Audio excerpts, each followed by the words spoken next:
আর আজকের অনুষ্ঠানে কে আমার সঙ্গে রয়েছে, চলুন শুরুতেই পরিচিত হওয়া যাক। আপনার নামটা একটু বলুন। আসসালামু আলাইকুম, আমার নাম মুসলিমা খাতুন, আমি ঝিনাইদহ জেলা থেকে এসেছি। বয়স কত আপনার এই মুহূর্তে? আমার বয়স এখন 28 বছর। 28 বছর। এবং আপনি ঢাকা শহরে এখন থাকছেন? না, আমি ঢাকা শহরে থাকি না, আমি ঝিনাইদহতেই থাকি। আমি চাকরি করি উপসহকারী কৃষি অফিসার, খামারবাড়িতে আমার হেড অফিস। আমার পোস্টিং ঝিনাইদহতেই। মানে আপনার ওখানেই বাড়ি এবং ওখানেই আপনি কাজকর্ম করেন? জি, মাস্টার্স পড়ি আমি ইডেন মহিলা কলেজে। ইডেনে মাস্টার্স করছেন? জি, আমি মাঝে মাঝে আসি আর কি, চাকরির খাতিরে একটু কম আসা হচ্ছে। ওকে, ফাইন। আমরা একেবারে ছোটবেলা থেকে শুরু করতে চাই, যেখান থেকে আপনার মনে পড়ে। ছোটোবেলা থেকেই, জন্ম থেকেই বলতে চাই, সেটা হচ্ছে আমরা 4 ভাই বোন। তো একদম প্রথমে একটা বোন হয় আমাদের, তো ও মারা যায়। যেদিন হয় সেই দিনই পরের দিন সকালে মারা যায়। তো ওই বোনটা মারা যাওয়ার প্রায় 2-2.5 বছর পর আমার বড় বোনের জন্ম। তো বড় বোন অনেক ফর্সা, সুন্দর, ও খুব আদরের। আর ওর 2.5 বছর পরে আমার জন্ম। এটা হচ্ছে 89 সাল, 25/12/89। তো আমার জন্মের কথা শুনে আমার বাবা চাইতো যে আমার জায়গাটাই, মানে আমি যেন ছেলে হই, এটা আমার বাবা চাইতেন। আচ্ছা।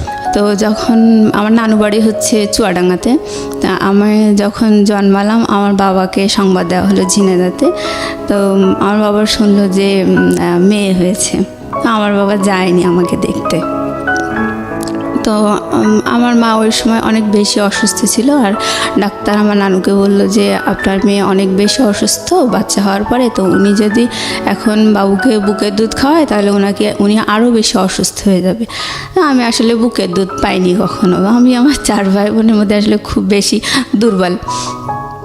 তো ওইভাবে আমি 3-4 মাস নানু বাড়িতে থাকার পরে যখন বাসায় আসলাম, আমাকে আমার মা নিয়ে আসলো। আমি কখনোই বুকের দুধ পাইনি, আমাকে গরুর দুধ খাওয়ানো হতো।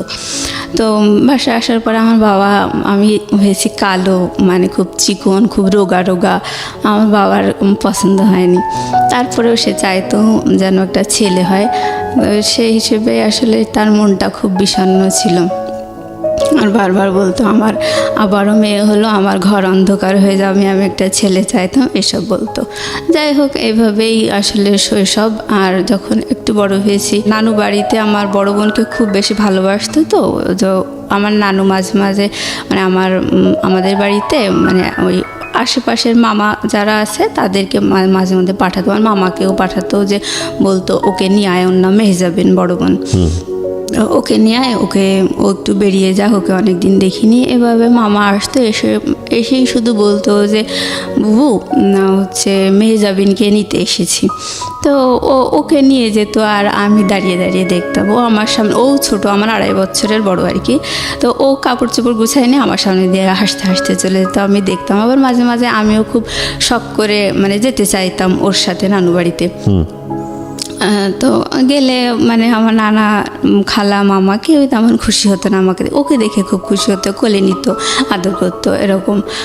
আমাকে ওরকম করতো না। তারপর মানে আমরা গ্রামের দিকে থাকতাম, তো আমাদের বাসায় টেলিভিশন ছিল না। কিন্তু নানু বাড়িতে রঙিন টেলিভিশন ছিল, ডিশ লাইন ছিল। তো ওরা আমার খালামণি হচ্ছে আমার মামাতো বোনদেরকে নিয়ে, ওকে নিয়ে মানে টেলিভিশন দেখতো, কার্টুন দেখতো, হিন্দি ছবিতে নাচ গান এসব দেখতো। তো আমার মামাতো বোন টোন, ভাই, আমার বোন সবাই একসাথে নিয়ে, কিন্তু আমাকে ডাকতো না আমার ছোটো খালা। ঘরের দরজা বন্ধ করে দেখতো, আর যখন একটু জানালা খোলা থাকতো ওই জানালা দিয়ে আমি বাইরে দাঁড়িয়ে দেখতাম, মানে আমাকে ঢুকতেই দিত। আমার চেহারা দেখলে সবাই রেগে যেত, এরকম একটা অবস্থা। মানে আমার নানু বাড়িতে সবাই মানে সুন্দর চেহারার ভক্ত, এটাই আর কি। তো আমি ওরকম যখন দেখতাম, আমার খালা যখন দেখতে পেত যে আমি এভাবে টেলিভিশন দেখছি, ও রেগে যেত, বলতো এই যা এখন টিভিতে কিছু হচ্ছে না, দেখার মতো কিছু হচ্ছে না, যা। তারপরেও দেখতাম। পরে আমার খালা দেখা যাচ্ছে যে এই রিমোট দিয়ে এই চ্যানেল সেই চ্যানেল টিপি করতে করতে টেলিভিশনটা বন্ধ করে দিত, দিয়ে বেরিয়ে আসতো। তখন মামাতো বোন, আমার বোন সবাই বেরিয়ে আসতো, বাধ্য হয়ে, ওদের হাতে তো রিমোট থাকতো না। বেরিয়ে আসার পরে খালা ঘরে চলে যেত, আর আমার ওই বোনেরা, ভাইরা সবাই মানে আমার সাথে খুব খারাপ ব্যবহার করতো, বলতে তুই গেলি কিসের জন্য, তোর কি না দেখলে হয় না, টিভিটা বন্ধ করে দিল, এরকম করে সবাই মানে খারাপ বিহেভ করতে পারে। আমার অনেক খারাপ লাগতো, আমি একা একা বসে থাকতাম। তারপর দেখা গেল যে 10 দিন 12 দিন পরে আমার বাবা আমাদেরকে নিয়ে আসতে যেত। তখন আমার নানি বলতো যে থাক মেহজাবিনকে যেতে হবে না, এরকম ওকেই আটকাতো। মানে সুন্দর যে সে তাকে আটকাতো। হ্যাঁ, আমার বড় বোনকে ওকে যেতে হবে না এরকম বলতো। তো আমাকে কেউ ওরকম বলতো না, আমি আমার বাবার সাথে চলে আসতাম বাড়িতে। তা মানে আমার শৈশবকালটা ঠিক এইভাবেই কেটেছে। মানে আমি চেহারার কারণে আমার মাও আমার সাথে ভালো ব্যবহার করেনি। আমার মাকে দেখে আমার 2 বোন, ওরা আমি কালো, আমার 2 বোন সুন্দর, ওরা আমার মাকে দেখে আমারে ওরকম করে কথা বলতো, কালকুটি কালকুটি বলতো। এগুলো বলতে আসলে খারাপ লাগে। যাই হোক, আমার মার কাছে আমার মা ওইভাবে বলতে দেখে আমি কখনো আমার মাকে নালিশ করিনি যে আমাকে এভাবে কেন বলছে। আর বাবার কাছে নালিশ করতাম, আমার বাবা বলতো যে ওদেরকে বকা দিত, ভাই এভাবে বলিস কেন, যে মানুষ কি কালো হয় না, আর তোমাদেরই তো মনে এভাবে বলো কিসের জন্যে। কিন্তু আমার মা কখনো বলতো না। তো যাই হোক, এভাবে আসলে শৈশবকালটা কেটেছে। তো আমি যখন ক্লাস 8-এ পড়ি তখন আমার বোন পড়ে ক্লাস 10-এ, বড় বোনটা। ওই সময় ওর একটা বখাটে ছেলের সাথে অ্যাফেয়ার হয়। সে বাবার একটাই মাত্র ছেলে ছিল, অনেক প্রপার্টি ছিল, বাট সে মানে পড়াশোনা করতো না, এরকম একটা ছেলে। তো বাসা থেকে খুব ওকে নিষেধ করতে, টানা প্রায় 1-1.5 বছর ওরকম অ্যাফেয়ার, নানান ফোনে কথা টথা বলা, নানান ঝামেলা, বাসা থেকে খুবই নিষেধ করতো ওকে, কিন্তু ও শুনতো না। তাই হোক, অবশেষে ও মানে এসএসসি পরীক্ষা দিল হচ্ছে 2002 সালে। তখন ও 2টা সাবজেক্টে ফেল করলো, আমার বড় বোনটা। জি, আপনার বড় বোন যখন এসএসসি দিচ্ছে তখন আপনার বয়স কত? আপনি কোন ক্লাসে পড়ছেন? তখন আমি পড়ি ক্লাস 8-এ। ক্লাস 8-এ, ওকে। মানে ও যখন এসএসসি দেয় তখন হচ্ছে আমি ক্লাস 8-এ 9-এ কেবল উঠেছি আর কি। ওটা হচ্ছে 2002 সাল। আচ্ছা। তো ও ফেল করার পরে মানে ওইভাবে ওর বয়ফ্রেন্ডকে নিয়ে নানান অশান্তি হচ্ছিল, বাসা থেকে নিষেধ করতে পারে। আমার মা বয়ফ্রেন্ডকে নিয়ে মানে বড় অপার বয়ফ্রেন্ড আর কি, বড় বোনের অ্যাফেয়ার ছিল একটা বখাটে ছেলের সাথে। তো ওকে নিয়ে অশান্তি হচ্ছিল? ও আচ্ছা, মানে বাড়ি থেকে অশান্তি হচ্ছিল? বাড়ি থেকে খুব নিষেধ করতো, ফেল করার পরে আরো বেশি অশান্তি হচ্ছিল। হ্যাঁ হ্যাঁ। তো ও বাসা থেকে যে ওড়নাটা পরে গেছে, বোরকার উপরে নেকাপ টেকাপ পরে ওড়না পরে গেছে একটা। তো আমার বাবা বাইরে দাঁড়িয়েছে, দেখছে যে মেয়ে ঢুকছে এরকম। তো ও ক্লাসে ঢুকে পরীক্ষা কতটুকু দিয়েছে ও জানি না। যাই হোক, ও মানে আধা ঘন্টা কি 1 ঘন্টা পরে ওয়াশরুমে যে ওপরের ওড়নাটা চেঞ্জ করে ওই সামনের দরজা মানে বারান্দা দিয়ে চলে এসছে বাবা মাকে দেখতে। ও দেখছে যে বাবা মা ওকে দেখতে পাচ্ছে, কিন্তু বাবা মা ওড়না চেঞ্জ করছে দেখে বাবা মা তোকে চিনতে পারেনি। তারপরে একাডেমিক বিল্ডিংয়ের পিছনের গেট দিয়ে ওর বয়ফ্রেন্ডের সাথে চলে গেছে, মানে বাড়ি থেকে পালিয়ে গেল। পালিয়ে যাওয়ার পরে ওকে নিয়ে খুব টেনশন, মানে আমাদের এলাকায় ওই প্রথম মানে পালিয়ে গেল আর কি। আর মানে পরীক্ষা সেন্টার থেকে পালিয়ে যাওয়াটা মানে সব মিলিয়ে খুব বিচ্ছিরি একটা কেলেঙ্কারি অবস্থা। আর বাবা মা মানে একেবারে হতাশ। তো ও তো বিশাল একটা হার্ট করলো। তো আমার বাবা আসলে কেমন পাগলের মতো, ওর তো প্রায় 6 মাস মতো কোনো খোঁজই পাওয়া যায়নি।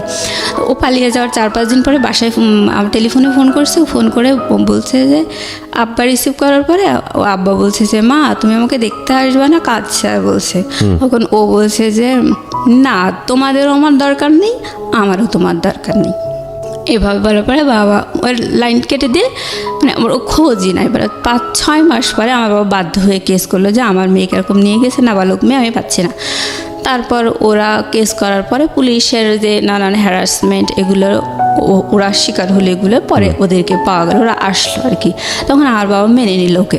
মেনে নিল? হ্যাঁ, মানে জামাই সহ মেনে নিল? হ্যাঁ, জামাই সহ মেনে নিল। তো যখন ওকে মেনে নিল, ও বাসায় আসলো, তখন ও 4 মাসের প্রেগনেন্ট। তখন ওর বেবি হলো 2004 সালে, আর ওকে ক্লাস 9-এ ভর্তি করে দেওয়া হলো 2005 সালে। ওই টিচারদেরকে বলে যে যাই হোক ভুল টুল করেছে, আপনারা আবার একটু শুরু করার ব্যবস্থা করেন। তো ওকে 9-এ ভর্তি করে দিল। ওর বেবিটা তখন বসতে শিখেছে। আর ওই 2005 সালে আমি এসএসসি ক্যান্ডিডেট।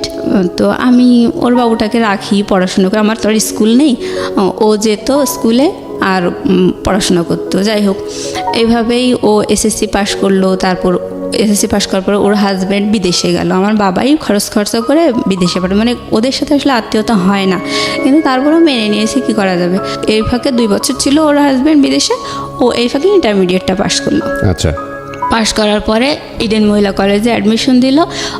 ও হচ্ছে ইকোনমিক্সে চান্স পেল। চান্স পাওয়ার পরে ও যখন মানে স্কুলে থাকতে প্রাইভেট পড়তো, তখন ওর সাথে আরও কয়েকটা ওর ফ্রেন্ডও প্রাইভেট পড়তো। আমরা সবাই গার্লস স্কুলে পড়ছি, বাট বয়েজ স্কুলটা পাশেই ছিল। বয়েজ স্কুলের কিছু ফ্রেন্ড ওর সাথে প্রাইভেট পড়তো। ওখানে একটা ছেলে, ওরই ক্লাসমেট, ওকে খুব পছন্দ করতো ওই সময়, যখন ওরা হাজব্যান্ডের সাথে ওর অ্যাফেয়ার ছিল। তো ওই ইডেনে চান্স পাওয়ার পরে ওই ভাইয়াটা বললো যে দেখ, সেই সময় আমি তোকে খুব পছন্দ করতাম, তোকে এখনও আমি পছন্দ করি। এটা বলার পরে ও দেখলো যে না, আসলে ও একটু বল পেলো। হ্যাঁ, আর ইডেন কলেজে চান্স পাওয়ার পরে ও দেখলো তো এটা একটা অন্যরকম জগৎ। ও একদম গ্রাম লেভেলে বিয়ে করছিল, মানে তখন আর ওর ফ্রেন্ডটা এরকম বললো যে আমি তোকে এখনও পছন্দ করি। তখন ও একটু মানে ভরসা পেল। তারপর ওর হাজব্যান্ডকে ডিভোর্স দিয়ে দিল। দেওয়ার পরে মানে ওই ভাইয়াটার সাথে ওর রিলেশন শুরু। এই পর্যন্ত আমি ওর গল্পটা থামাতে যাচ্ছি। তারপর আমি আমার গল্প বলছি। আমি 2005 সালে এসএসসি পাশ করার পরে আমার বাবা আমাকে খুলনাতে কৃষি ডিপ্লোমা ভর্তি করে দিল। জি।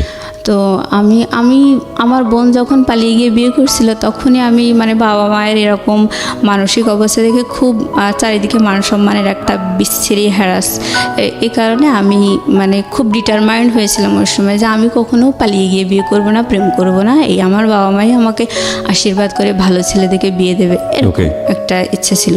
ওকে। তো আমি যখন ডিপ্লোমা সেকেন্ড ইয়ারে পড়ি, তখন আমার বাবা আমাকে একটা বিয়ে ঠিক করেছিল। সেই ছেলেটা ঢাকাতেই ছিল, সেটা মিডিয়াতে এটিএনে মানে আর কি চাকরি করতো, প্লাস দু একটা ওই নাটক নির্মাণ করতো, এরকম একটা। তো সেই ছেলেটা আমাকে দেখে পছন্দ করছিল, বাট তার পরিবার আমাকে পছন্দ করেনি। ওকে। এই তো এখানে আর হলো না। আমার মায়ের একটা স্বভাব আমি বলতে চাই যে উনি খুব আগাম গল্প করা পছন্দ করে, আগে আগে গল্প করে, আর সে কখনো নিজের দোষগুলো ধরে না। আর যখন মানে আমি জাস্ট বলছি, এগুলো আমার নিন্দা বলছি না, আমি সারা জীবন এরকমই দেখে আসছি। তো কখনো নিজের দোষ ধরে না। ইভেন যদি তার নিজের দোষ ধরা হয়, তখন সে এতটাই আগুন হয়ে যায় যে মানে উল্টা সে আরও বদনাম দেয়, মানে মিথ্যা একটা বদনাম দিয়ে থামানোর চেষ্টা করবে, এইভাবে এরকম। আর আমার বাবা হচ্ছে কি, উনি খুব কেয়ারলেস সংসারের প্রতি। সে বাইরে মানে অন্যদের কাছে সে উদার হওয়া পছন্দ করে, সম্মানিত হওয়া পছন্দ করে, বাট সে পরিবারের প্রতি খুব কেয়ারলেস, এরকম। তো আমার বাবা যখন আমার ওই বিয়েটা ঠিক করলো, তখন আমাকে থার্ড ইয়ারে আমি পড়ি, প্রায় থার্ড ইয়ারেই উঠেছি ওই সময়। তো আমার বাবা আমাকে টাকা দিয়ে আসতে গেছে, হোস্টেল খরচ দিয়ে আসার সময় আমার বাবা বলছে যে তোমার থার্ড ইয়ার মানে 6th সেমিস্টারে উঠবো আমি ওই সময়। তো আমার বাবা বলছে তোমার 6th সেমিস্টারে ওঠার আগ দিয়ে যদি বিয়ে হয়ে যেত তাহলে খুব ভালো হতো। আমি বলছি কেন? তো বলছে যে তাহলে টাকাটা ওই তারেক দিত, মানে আমার যে ছেলের সাথে বিয়ে ঠিক হয়েছে ওই ছেলেটার নাম হচ্ছে তারেক। এখন বলছে তাহলে ও তোমার ভর্তি খরচটাও তারেক দিত। মানে আমার বাবা সবসময় চাই যে অন্যরা কষ্ট করুক, যাই করুক, কোনোভাবে কাজটা কমপ্লিট হয়ে যাক, আমি ঝামেলামুক্ত হয়ে যাই, এরকম একটা মেন্টালিটি। মানে বদনাম না, আমরা সব ভাই বোনই এরকমই দেখে আসছি। তো যাই হোক, বাবা বড় বোনকে বেশি ভালোবাসতো, ওর প্রতি একটু যাই হোক। আচ্ছা, আমি এখন বলছি যে আমি আমার বাবাকে বললাম যে তুমি তাহলে ওই কথা কেন বলছো, সেমিস্টার ফি অনলি 2500 টাকা, আর তুমি বিয়ের অ্যারেঞ্জ তো অনেক বেশি হয়, তো তুমি এই কথা কেন বলছো? 2500 টাকা তুমি দিতে পারবে না, এটা কি? আমার বাবা কোনো কথা বললো না, আমাকে টাকা দিয়ে বাসায় চলে গেল। তো আমার যখন বিয়েটা ঠিক হয়েছে, অলরেডি আমার সাথে তার দেখা হয়নি, কিন্তু আমার বোন, আমার ভাই তাকে দেখে এসছে।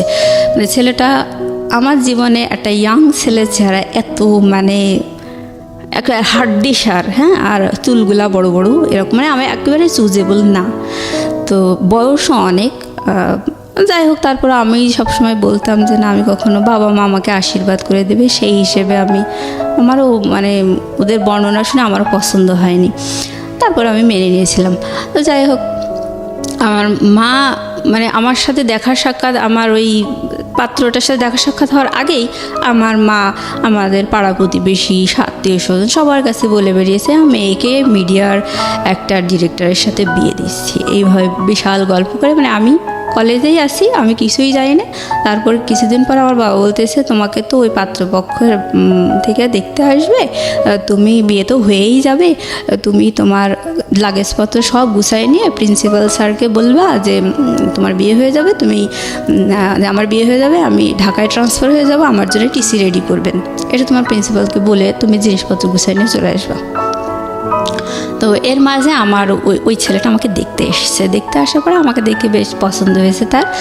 তো আমার বান্ধবীদেরকে আমারও পছন্দ, মানে সে আমাকে পছন্দ করছে, বাট তাকে দেখে আমার মোটেও পছন্দ হয়নি, আমার বান্ধবীদেরও পছন্দ হয়নি। এই তোরে কি ঠিক করছে, বাদ দে, এরকম বললো। তারপর আমি বলছি না রে, বাবা মা ঠিক করেছে, তা থাক, সব তো আর চেহারার মধ্যে নেই, ভালো মন মানসিকতা থাকতেই পারে। আমি আর কিছু বললাম না। তারপর প্রিন্সিপাল স্যারকে ওইভাবে বলে আমি বাসায় চলে আসছি। তো বাসায় যখন আসার পরে আশেপাশে লোকজন বলছে আর কয়দিনই বা 2 দিন বাদে তো শ্বশুরবাড়িতে চলে যাবে, এরকম করে বলতেছে। এবং আমি খুব হতবাক, না আমার সাথে এখন তো কিছুই হয়নি, তাই এত লোকে জানে বিষয়টা, খুব অবাক লেগেছে। তারপর আমি চলে আসলাম। বাসায় আসার পরে ওই পাত্রপক্ষের বাবা মা ওরা দেখতে আসলো। আসার পরে কিছু বললো না, বাড়িতে যে বললো যে মেয়ে দেখে পছন্দ হয়নি, এরকম। যাই হোক, ওই পার্টটা চুকে গেল। বিয়ে যেহেতু হলো না, আমি আবার পরে প্রিন্সিপাল স্যারকে ফোন দিয়ে বললাম যে স্যার এরকম আমি কলেজে আসতে চাচ্ছি। তো তখন প্রিন্সিপাল স্যার আসলে ওই মুহূর্তে একটু অন্য টেনশানে ছিল, হয়তো একটু মনটা খারাপ ছিল। তখন আমার বলছি দেখো বাবু, তুমি আমাকে বলেছিলে টিসি রেডি করতে, আমি তো ওইটা নিয়েই আসি, তোমার জন্য আমি টিসি রেডি করছি, যাই হোক তুমি আমার ফোন দিও না। মানে ওই সময় উনি অন্য কারণে টেনশনে ছিল, আমার সাথে ভালো বিহেভ করেনি। এবার আমি আমার বাবাকে বলছি, মাকে বলছি যে স্যার তো এই কথা বললো, এখন কী করা যায়? তখন আমার মা আমার বাবা দুজন মিলে আমাকে ওই লাগেজপত্র সব নিয়ে আবার আমাকে কলেজে রেখে আসলো। এবং প্রিন্সিপাল স্যারকে সব ঘটনা খুলে বললো, মানে মিথ্যা বললো যে ওরা প্রাইভেট কার দাবি করেছে দেখে মেয়েকে দেইনি, আমার চেহারা দেখে পছন্দ হয়নি, এটা বলে নাই আর কি। মানে আপনার চেহারা দেখে পছন্দ করেনি? না না, যে ছেলেকে আপনি পছন্দ করলেন না, সেই ছেলে আপনার চেহারা দেখে পছন্দ করলো না? হ্যাঁ। ওকে, মানে ছেলেটা আমাকে পছন্দ করেছে, ছেলেটার পরিবার আমাকে পছন্দ করেছে, ছেলেটার পরিবার আপনাকে পছন্দ করেনি। আচ্ছা, তো ওই পার্ট চুকে গেল আমার। তো আমি ফাইনাল ইয়ারে যখন, তখন আমার বাবা আরও একটা বিয়ে ঠিক করলো। তো ওই ছেলেটা ছিল এসএসসি পাস করে মানে প্রাইভেট পলিটেকনিক থেকে ডিপ্লোমা একটা সেমিস্টার পড়ে বাদ দিয়ে দিয়েছে পড়াশোনা, এরকম একটা ছেলের সাথে। তবে সেই ছেলেটা খুবই সুদর্শন, মানে গল্প শোনা আর কি, আমি দেখিনি। তো ওরকম একটা ছেলের সাথে আমার বাবা আমাকে বিয়ে দেওয়ার জন্যে নানু বাড়িতে মতামত দিয়ে আমাকে নানু বাড়িতে নিয়ে গেল দেখানোর জন্যে। পরে ওই ছেলের পরিবারও আমাকে দেখে পছন্দ করেনি। তো যাই হোক, ওইটাই শেষ। তারপর আমি ডিপ্লোমা শেষ করে আমি বাসায় চলে এসেছি, চাকরির জন্য পড়াশোনা করতেছি এরকম। এই যে আপনাকে দেখে দেখে পছন্দ করতো না, আপনার ভিতরে ফিলিংটা কি হতো? মানে খারাপ লাগতো না? মানে কনফিডেন্স কমে যেত না? খারাপ লাগতো বলতে কি, মানে আমি সবসময় চাইতাম আমার বাবা আমাকে অবশ্যই একটা ভালো শিক্ষিত একটা চাকরিজীবী ছেলে দেখেই বিয়ে দেবে। মানে আমার বড় বোন যেমন একটা বখাটে ছেলের সাথে বিয়ে করেছে, ওরকম মানে বাবা মায়ের রুচিতে সাধারণত এরকমই হয়, ভালো ছেলে দেখেই তো বাবা মা বিয়ে দেয়। তো আমি যখন ডিপ্লোমা পড়তাম তখন কিন্তু আমি আমার ক্লাসমেট প্লাস আমার মানে আমার সিনিয়র যারা বড় ভাইটাই ছিল, মানে ওরকম সব মিলে আমি যদি প্রেম করতাম, আমার চেহারা দেখে আমি 30টারও বেশি প্রেম করতে পারতাম। মানে এরকম এতগুলো আমি প্রপোজাল পেয়েছি। বাট আমার সবসময় মানে ভালো লাগা ছিল সেটা হচ্ছে যে আমি কখনো আমার সম কোয়ালিটির ছেলে বিয়ে করব না, এটা একটা কথা। আর একটা হচ্ছে আমার বাবা মা দেবে এবং আমাকে ভালো শিক্ষিত এবং চাকরিজীবী ছেলে দেখে বিয়ে দেবে, যাতে সমাজে আর 10 জন বলে যে না জামাইটা ভালো হয়েছে, ওই আগের মতো ওরকম 3rd গ্রেডেড হয়নি, এরকম একটা আমার শখ ছিল। তো যাই হোক, আমার বাবা মা কিন্তু খুব লো কোয়ালিটির ছেলে দেখেই কিন্তু 2বার আমার বিয়ে ঠিক করেছে। একটা এসএসসি পাস আর একটা হচ্ছে ওই যে প্রডিউসার ছিল, উনি কিন্তু ওনার অনেক এজ ছিল, ওনার যে কোয়ালিফিকেশান কি, কখন কত সালে এসএসসি পাস, এগুলো সে কিছুই বলতো না, মানে বয়সটা ধরা পড়ে যাবে দেখে। তো যাই হোক, ওনারটা জানা যায়নি, এই পার্টগুলো চুকে গেল। তো আমি ডিপ্লোমা শেষ করে বাসায় এসে, মানে ওই সময় যখন পড়তাম আর কি ডিপ্লোমা, তখন ফাইনাল ইয়ারের দিকে এসে আমার বেশ কয়েকটা বান্ধবীর বিয়ে হয়। তো ওরা অ্যারেঞ্জ ম্যারেজ, সব বাবা মাই দিয়েছে ওদের। তো ওদের হাজব্যান্ডরা মানে শিক্ষিত ছিল, সবাই honours master masters pass, even তারা ভালো প্রাইভেট ফার্মে জব করতো এরকম। জি। তা আমার দেখে ভালোই লাগতো। তা আমি তখন ভাবতাম যে আমার বাবা মায়ের উপর আমি এতটা ডিপেন্ড করি, আর আমার জন্যে কোন কোয়ালিটির ছেলে ঠিক করেছে। যদিও তারা আমাকে দেখে পছন্দ করেনি, তা আমাকে দেখে পছন্দ করেনি দেখেই মানে আমি রেহাই পেয়েছি। হ্যাঁ, মানে আমার বাবা মা কখনো আমাকে জিজ্ঞাসা করেনি যে তোমার কেমন ছেলে পছন্দ বা এই দুটো ঠিক করেছি, এগুলো তোমার ভালো লেগেছে না, এগুলো আমাকে কখনো জিজ্ঞেস করেনি। ওকে। তো আমার এরকম একটা খুব মনক্ষুণ্ণ ছিলাম আমি যে কেমন একটা ছেলে দেখলাম, আমার বান্ধবীদেরও তো বিয়ে হলো, তো এরকম নিয়ে আমার খুব মনটা খারাপ ছিল। ওইভাবে আমি বাসায় পড়াশোনা করি, আর আমার স্বভাবটা হচ্ছে আমি কখনো বেশি কথা বলি না, চুপচাপ থাকতে আমার ভালো লাগে। আচ্ছা। আর আমার ছোট বোনটা কিন্তু অনেক চালাক, ওকে একটা অন্যায় কথা বললে ও দেন অ্যান্ড দেন মানে ওটা সঙ্গে সঙ্গে রিপ্লাই দিয়ে দেয়, একদম মানে রিয়েল অ্যান্সার যা হওয়া উচিত সেটা দিয়ে দেয়। আর আমার বড় বোন কিন্তু একটু বেশিই চালাক, ওকে যদি একটা অন্যায় কথা বলা হয় ও ওই অন্যায় কথাটা যে ওটা যে আসলে অন্যায় কথা এটা পেটের থেকে বের করার জন্য ও আর একটা পাল্টা অন্যায় কথা বলে দেবে, দেওয়ার পরে ও সত্যিটা যাচাই হয়ে যাবে ও এরকম। আর আমি হচ্ছে অন্যায় কথা শুনে চুপ করে বোকার মতো হা করে থাকি, মানে কোনো প্রতিবাদ করতে পারি না, মানে কী যে অ্যান্সার হবে সেটাই আমার মাথায় ঢোকে না। পরে দেখা যায় যে ওটা নিয়ে আমি 3 দিন 4 দিন ধরে চিন্তা ভাবনা করছি কেন এটা বললো, এটার অ্যান্সার কী হতে পারে। পরে দেখা যায় যে আর উত্তর দেওয়ার সময় থাকে না, এরকম স্বভাবের হচ্ছে আমি। যাই হোক, আমি বাসায় মাঝে মাঝে বান্ধবীদের কথা মনে পড়ে, তো আমার বাবা মায়ের এইরকম পাত্র ঠিক করা দেখে খুব খারাপ লাগে। তো আমি বাসায় এসে চাকরি বাকরির জন্য পড়াশোনা করছি। আমার বোন কিন্তু ইডেনে চান্স পেয়েছে 2010 সালে, আমিও ডিপ্লোমা শেষ করে আমার রেজাল্ট বেরিয়েছে 2010 সালে। এটা ওরা আমার রেজাল্টের মানে 1 সপ্তাহ তফাৎ আর কি। তো ও ইডেনে চান্স পেয়েছে, ও খুব আনন্দে আছে, আমিও মানে আমার ডিপ্লোমাতে আমি ফার্স্ট ক্লাস পেয়েছি, আমিও খুব আনন্দে আছি। কারণ বাবা মায়ের সিদ্ধান্ত হচ্ছে যে আমার মেয়েকে যেহেতু দেখে 2 পাত্র পছন্দ করেনি, আমি চাকরি বাকরির ব্যবস্থা করব, চাকরি দেবো, তারপরে মেয়েকে বিয়ে দেবো। তখন মানে এটা আমার বাবা মায়ের সিদ্ধান্ত। আপনাকে চাকরি দিবেন নাকি জামাইকে? না, আমাকে। ওকে, জামাই তো নাই তখন, তো কোনো জামাই মানে এরকম হয় না ছেলে বেকার তাকে বিয়ে দিয়ে দিল এবং চাকরি দিয়ে দিল? না ওরকম না, আমাকে এস্টাবলিশড করবে এরকম, মানে আমাকে দেখে তো পছন্দ করে না এই জন্য আমাকে এস্টাবলিশ করতে চাইতো। তো আমি সেই আশা নিয়ে পড়াশোনা করছি। তো ওই সময় আমাদের বাসার পাশে একটা ভাইয়া ভাড়া থাকতো, উনি এনজিওতে চাকরি করতো আর হচ্ছে একটা ন্যাশনাল ইউনিভার্সিটিতে পড়তো, অনার্স কমপ্লিট করে মাস্টার্স সে পড়তো প্লাস চাকরি করতো। আর আশেপাশে মানে সে টিউশনিও করতো, সে আমাদের এলাকার ছেলে না, বাইরের। তো যাই হোক, ওই ভাইয়াটার সাথে আমাদের খুব ভালো, আমাদের পারিবারিক মানে প্রাইভেট পড়াতে তো খুব ট্যালেন্ট ছেলে ছিল। আবার আমার মাই বলেছিল যে আমার মেয়ে এরকম চাকরির পরীক্ষা দেবে, ওর জন্য একটু পড়াশোনার ব্যবস্থা, উনিও আবার বিভিন্ন চাকরির পরীক্ষা দিত। তো বিভিন্ন ছেলেদেরকে ওরকম প্রাইভেট পড়াতেন। তা আমার মাও শুনলো, শোনার পরে ওনাকে বললো যে বাবা আমার মেয়ে তো এরকম ডিপ্লোমা কমপ্লিট করে বাসায় এসছে, ও তো চাকরির পরীক্ষা দেবে, তুমি যদি বাবা একটু পড়াই দিতে তাহলে ভালো হতো। চাকরির পরীক্ষায় কী আসবে কি না আসবে ও তো কিছু জানে না। বলে আচ্ছা ঠিক আছে আন্টি। তারপর ও আমাদের বাসায় আসতো, ভাইয়াটা, ওনার নাম হচ্ছে টুটুল। তো বাসায় এসে আমাকে পড়ানোর পরে মানে আমি উনি বেশ মাস 2 পড়ানোর পরে আমি প্রথম ধান গবেষণা ইনস্টিটিউটে চাকরির পরীক্ষা দিই। দেওয়ার পরে আমি চাকরি পরীক্ষায় প্রথম পরীক্ষাতেই আমি টিকছি। আর আমি প্রথম চাকরি পরীক্ষা দিই ওর পড়ানোর মাধ্যমে আর কি। ওর পড়ানোর মানে আপনার বয়ফ্রেন্ড?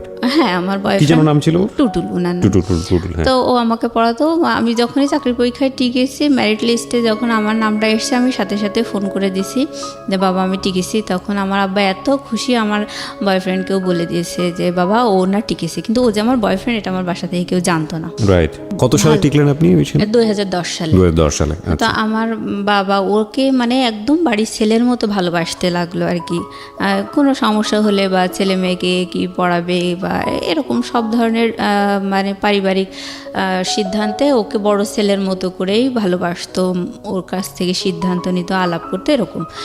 তো যাই হোক, এবার ওর সাথে আমার তো অ্যাফেয়ার, আমি বিষয়টা গোপন রাখছিলাম। পরে বাসায় যখন দেখলাম যে ওকে তো বেশ ভালোবাসছে, আর আমার বাবাও হঠাৎ আমার মায়ের সাথে মানে এই কথায় কথায় আলাপ করতে লাগলো যে আচ্ছা টুটুলের সাথে যদি মুসলিমাকে বিয়ে দিই তাহলে কেমন হয়। না, আমার মা তো নানু বাড়ির ওই স্বভাবে বড় হয়েছে, আসলে উনিও মানে চেহারার ভক্ত আর কি। আমার বয়ফ্রেন্ডের চেহারা আমার মা পছন্দ করতো না, ও কালো ছিল, তো পছন্দ করতো না। আমার মা একটু আমতা আমতা করে ওর মানে খুব একটা মত দেয়নি, তা এভাবেই আর কি চলছিল। তো আমি আমার ছোটো বোনকে যখন বললাম, পরে আমার ছোটো বোন বলছে যে ভালোই তো, ভাইয়াটা তো অনেক, চেহারায় তো আর সব না, সে তো যথেষ্ট মেধাবী, আর তার স্বপ্ন ছিল হলে বিসিএস পরীক্ষা দেবে, বিসিএস ক্যাডার হবে। তো আমার বড় বোনেরও স্বপ্ন, টিচাররা স্বপ্ন দেখাইছে বিসিএসে তোমাকে হেল্প করা হবে। তো ও বিসিএসের জন্য পড়তো, প্লাস আমার বোনকেও বিসিএসের জন্য পড়াতো। তো আমি ওই সময় ওকে বলছি যে দেখো মা, আমি হচ্ছে যখন ওর কাছে আমি একা একা থেকে পড়তাম, তখন আমি ওকে তুমি করে বলতাম, আর যখন আমার বোন আসতো পড়তে তখন আপনি করে আমি বলতেন, আপনি করে কথা বলতাম। যাই হোক, এবার ওকে আমি একা পেয়ে বলতেছি যে দেখো আমার না অনার্স পড়ার খুব শখ, বড় আপি হচ্ছে অনার্সে চান্স পেয়েছে, ও তো একদম ঝরেই গিয়েছিল, তারপরে ওকে কত ভালো জায়গায় উঠায় নিয়ে আসছে। আমারও অনার্স, ইংলিশে অনার্স পড়ার খুব শখ, আমার ডিপ্লোমা পড়ার মোটেও শখ ছিল না। বুঝতে আচ্ছা ঠিক আছে, এটা তো ইন্টারমিডিয়েটের সমমান, তুমি তো অ্যাডমিশন দিতে পারবা, তা আমি অ্যাডমিশনের বই টইগুলো নিয়ে এসে তোমাকে পড়াবো। তাই বলে ও আমাকে পড়াতে লাগলো। আর বিএল কলেজে ও খোঁজ নিল যে আমি অ্যাডমিশন দিতে পারবো কি না। তখন ওখান থেকে বলে দিল যে না, সেশন ওভার হয়ে গেছে, 1 ইয়ার ওভার হয়ে গেছে। এটা যদি 2009 সাল হতো তাহলে ও অ্যাডমিশনের জন্য ফর্ম তুলতে পারতো। তো আমার হলো না, ওখানেই ব্রেক হয়ে গেল। তো আমি খুব কষ্ট পেলাম। আর আমি যখন অনার্সের জন্য পড়তাম, তখন আমার বড় বোন বলতো অনার্সের জন্য তোর পড়ার কি দরকার, তুই চাকরি বাকরির জন্য ট্রাই কর, চাকরি করার মতো যোগ্যতা তো তোর হয়েছে, তোর এসব মানে ও জেলাস ছিল এক কথায়, চাইতো না যে আমি আর একটু উপরে উঠি। তো ওরকম করে ও নিষেধ করতো, আমি ওগুলো কানে তুলতাম না। তারপর ওটা হলো না দেখে আমার বেশ একটু মন খারাপ হয়ে গেল। এর মধ্যে আমার ওইভাবে আর কি আমাদের ঘটনাগুলো চলতে লাগলো। আর এর মধ্যে হঠাৎ আমার ছোট বোন, ও এসএসসি পাশ করে আসলে 2006 সালে, ওর ডিপ্লোমা ভর্তি করে দিয়েছিল বাবা, যে ঢাকাতে মহিলা পলিটেকনিকে সিভিলে। ওর ডিপ্লোমা মানে ওরও প্রায় শেষের দিকে। ওই সময় ওর একটা বয়ফ্রেন্ড ছিল, ছেলেটার বাসা হচ্ছে বরিশালে। তো বরিশালের মানুষকে আমাদের এলাকায় খুব ডেঞ্জারাস মনে করে, তো ওকে সাপোর্ট করতো না। তো ও আবার ওর ওই বয়ফ্রেন্ডের সাথে একটু বেড়াতে গিয়েছিল কোথায় জানি, যাই হোক। তো ওর ফোনটা ছিল অফ, যার কারণে আমার বাবা একটু টেনশন করলো যে কেন ওর ফোনটা অফ, বেশ মানে হাফ বেলা অফ পেয়েছে। আপনার ছোট বোনের? আমার ছোট বোন। কি নাম ছিল? ওর নাম তাসফিয়া। আর ওর বয়ফ্রেন্ডের নাম আমার মনে নেই। যাই হোক, তো ও তাসফিয়ার ফোন অফ দেখার কারণে আমার বাবা, ওর একটা ক্লাসমেট ছেলে, সে ওকে ফোন দিয়ে বললো বাবা, তাসফিয়ার ফোনটা তো আমি অফ দেখছি, তো তুমি একটু দেখো তো, সেও ঢাকায় পড়তো, তুমি একটু দেখো তো ও কোথায় আছে, অফ দেখছি, আমার টেনশন লাগছে, আমার ছোটো মেয়ে বাইরে পড়ে। যাই হোক, এবার ও জানতো যে ওর ওই বয়ফ্রেন্ডটা বরিশালের ছেলে, এগুলো ও জানতো। আর ও খুব জেলাস ছিল, হ্যাঁ, মানে ওর ওই ফ্রেন্ডটা ওকে পছন্দ করতো, কিন্তু ওর ওই বরিশালের ছেলের সাথে অ্যাফেয়ার দেখে ওর একটু রাগ টাগ ছিল এরকম। তো ও দেখলো এটা একটা প্রতিশোধ নেওয়ার বেশ ভালো সময়। তো ও মানে আমার বোনকে কোনো খোঁজখবর না নিয়ে ও ফোন ট্রাই করেছে, ফোনটা অফ দেখেছে ওর ওই ফ্রেন্ডটা। তারপর ও হচ্ছে আমাদের পাড়ায় কয়েকটা ওর পরিচিত, মানে ওর এই ফ্রেন্ডটার পরিচিত কয়েকটা মেয়েকে ফোন দিয়ে বলেছে যে তাসফিয়াকে না পাওয়া যাচ্ছে না, ও পালিয়ে গেছে, এরকম করে বলেছে। বলার পরে তখন পাড়া প্রতিবেশীরা মানে একটু মনক্ষুণ্ণ, মানে তারাও একটু ঠাট্টা করার সুযোগ পেল, বলতেছে ও ওনার 2 সুন্দরী মেয়ে তাহলে একই কাজ করলো, এরকম বলতেছে। বলার পরে এটা তো মানে খুব প্রেস্টিজের একটা বিষয় হয়ে গেল। তখন আমার মা খুব টেনশন করছিল। পরে আমার ভাই ওকে ফোনে ট্রাই করার পরে ওকে প্রায় সন্ধ্যার দিকে ওর ফোনটা মানে ওপেন পেয়েছে আমার ভাই। পাওয়ার পরে ওকে বলল যে জানিস, তোর টেনশনে আম্মা হচ্ছে স্ট্রোক করেছে, এখন অবস্থা অনেক খারাপ, হার্টের খুব সমস্যা, মানে হার্ট হয়তো বাইপাস করা লাগতে পারে, তুই যেখানে আসিস তুই তাড়াতাড়ি চলে আয়। ওকে। এবার ও তো টেনশন, ও খুব মা ভক্ত ছিল, তো ও টেনশনে মানে একেবারে জামা কাপড় 2-4টা গুছায় নিয়ে বাসায় চলে এসেছে। আসার পরে ওর ফোন কেড়ে নিয়েছে বাবা, আমার মা বাবা দুজনে মিলে ওর মানে সেলফোনটা কেড়ে নিয়েছে। দেওয়ার পরে ওকে বলেছে যে কিছুই হয়নি, তুমি এরকম এরকম করেছো, তোমাকে বিয়ে দিয়ে দেওয়া হবে। ওকে, বড় মেয়ে একবার এরকম করলো, তুমি এরকম হ্যারাস করতেছো, আমাদেরকে প্রেস্টিজ নেই, আমাদেরকে সমাজে বাস করতে হবে না, তোমাকে বিয়ে দিয়ে দেবো। তারপর ও তো মানে হতভম্ব হয়ে গেল, কি শুনলাম আর কি শুনছি এখন বাসায় এসে। তো যাই হোক, ওর ওরকম মানে যখন ওর ফোনটা কেড়ে নিল, যাই হোক ওর জন্য ছেলে টেলে দেখা হচ্ছে। তো আমাদের দুঃসম্পর্কের এক আত্মীয়র মধ্যে এক ঘটক ধরা হলো, উনি আমাদের ফুপ্পা হয়। তো ওই ফুপ্পা একটা মানে ওই ফুপ্পা আর ওনার ভাইরা ভাই, মানে দুই ফুপ্পা আর কি। তো ছোট ফুপ্পাটা একটা ভালো পাত্র নিয়ে আসলো। সেই ছেলে হচ্ছে ঢাকা ইউনিভার্সিটি থেকে অনার্স মাস্টার্স করা, মনে হয় ম্যানেজমেন্ট নাকি, সাবজেক্টটা মনে নেই। উনি অগ্রণী ব্যাংকের সিনিয়র অফিসার ছিলেন ভাইয়াটা, প্লাস বিসিএস এর ভাইবা দেবে এরকম একটা পর্যায়ে ছিল। আর ওনার বাবা মা কেউ নেই। উনি বলতো যে আমি আমার ওয়াইফকে দিয়ে চাকরি করাবো না, আমি সংসার করাবো, তবে আমি একটা ভালো মেয়ে চাই, এরকম একটা সুন্দর মেয়ে চাই। তো যাই হোক, ওদের ঘর বাড়িও ভালো ছিল না। ওনার ভাই ওনাকে পড়াতো, পাত্রের ভাই আর কি। তো ওনার বড় ভাই এসে আমার বোনকে দেখে গেল, খুব পছন্দ হলো। তো ওই আমার ওই দুই ফুপ্পার মধ্যে যে বড় ফুপ্পা, সেই হচ্ছে আসল ঘটক। উনি বলল কি, ওই ফুপ্পার হচ্ছে ভাগ্নে মানে পাত্র আর কি, উনার পছন্দের পাত্র। মানে উনি বললো যে আমার হাতেও একটা পাত্র আছে, সেটা আমার ভাগ্নে হয়। তো সে হচ্ছে সিভিল ইঞ্জিনিয়ার, তো সেও ডিপ্লোমা ইঞ্জিনিয়ার, কিন্তু আপনার মেয়ে তো ডিপ্লোমা ইঞ্জিনিয়ার, তার তো একটা বিএসসি ইঞ্জিনিয়ার দেওয়া উচিত, সেও তো ওরকমই চায়। আর এই পাত্রের কথা বাদ দেন ভাই, কারণ বাড়িঘর দূর থাকার তো দরকার আছে, ওদের তো টয়লেট বাথরুমও ভালো না। এরকম করে মানে ওই পাত্রটাকে হটানোর চেষ্টা করলো। হ্যাঁ, ও চাইতো যে ওনার ভাগ্নেটার সাথে আমার বোনের জন্য বিয়ে হয়। তো আমার বাবা মা ওই অত ভালো একটা কোয়ালিফাইড ছেলেকে ডিনাই করে দিল আমার ওই ফুপ্পাটার, বড় ফুপ্পাটার কথা শুনে। তারপরে ওই ডিপ্লোমাধারী ওই ছেলেটার সাথে, ওনার ভাগ্নে আর কি, ওনার সাথে আমার বোনের বিয়ে ঠিক করলো। তখন আমার বোন একেবারে তেলে বেগুনে জ্বলে উঠলো, বলে হ্যাঁ আমাকে এত ভালো ছেলের সাথে, মানে ওই ছেলের সাথে আমাকে বিয়ে দিতে হবে, আর না দিলে আমাকে বিএসসি ইঞ্জিনিয়ারের সাথে বিয়ে দেবে, আমি ডিপ্লোমা ইঞ্জিনিয়ার, আমি বিএসসি ইঞ্জিনিয়ার বিয়ে করবো। তখন আর ও বারবার আমার মাকে রিকোয়েস্ট করতো, না বিয়ে দিয়েন না, আমি যাই হোক এসব আর কিছু করবো না, আমার খুব শখ, আমি চাকরি বাকরি করবো, এরকম বলার পরে আমার মা ওকে বকাঝকা দিয়ে, হ্যাঁ তুই আমার প্রেস্টিজের উপর উঠেছিস, তোকে বিয়ে দিয়ে দেবো, তোকে বিশ্বাস করা যায় না, এভাবে বললো। বলার পরে ওকে মেরে ধরে আর কি এক কথায় বিয়ে দিয়ে বললো, আমি যে ছেলের সাথে পালিয়ে গেছি তার সাথে না দিয়ে অন্য কারোর সাথে দিচ্ছেন কেন, এভাবে যখন বললো, আমার মা তখন ওকে 2-4টা থাপ্পড় দিল। দেওয়ার পরে বললো, এই তুই গেছিলি কিসের জন্য, পালিয়ে গেছিলি কিসের জন্য, এভাবে বললো। বলার পরে ওর মারধর খেয়ে বিয়েতে রাজি হয়ে গেছে আর কি। তারপর ওটা ওই পর্যায়ে আছে যে ওর বিয়েতে ও রাজি হয়ে গেছে। এইবার আমার বড় বোন, ওরটা তো বললাম যে ও বাবা মায়ের মান সম্মান হানি করছে, তারপরেও ওকে এভাবে নিয়ে আসা হয়েছে, ওকে এস্টাবলিশ করার চেষ্টা করা হয়েছে। আমার ওই বড় বোন আমার বাবা মাকে বুদ্ধি দিল যে দেখো, মুসলিমার চেহারা তো এর আগে 2 পাত্র দেখে কেউ পছন্দ করেনি, তা এখন যদি তাসফিয়ার বিয়ে দিয়ে দাও, তাহলে ওকে বিয়ে দেওয়া কিন্তু অনেক টাফ হয়ে যাবে, কারণ ওরে দেখে তো কেউ পছন্দ করে না। তখন সবাই ভাববে যে এর কোনো সমস্যা আছে, ছোটো বোন সুন্দরী, ছোটো বোনটার বিয়ে হয়ে গেছে, এর মধ্যে কোনো ঝামেলা আছে, আমি বিয়ে দিতে পারবা না। ওকে, এটা আমার বাবা মাকে বুদ্ধি দিয়ে ওয়াশ করলো, মাথা ওয়াশ করলো। তো আমার ঘটক যখন আমার বোনের বিয়ের, ছোটো বোনের বিয়ের ব্যাপারে কথাবার্তা হচ্ছিল, তখনও আমার বাবা কিন্তু বলেছে যে আমার মেজো মেয়েটা হচ্ছে ওকে চাকরি করাবো, ওর জন্য একটু জমিও রেখে দিয়েছি, ওই সরকারি চাকরি পরীক্ষাও একবার টিকেছে, আমরা জানি ও টিকবে, আমাদের আশা আছে, বিশ্বাস আছে।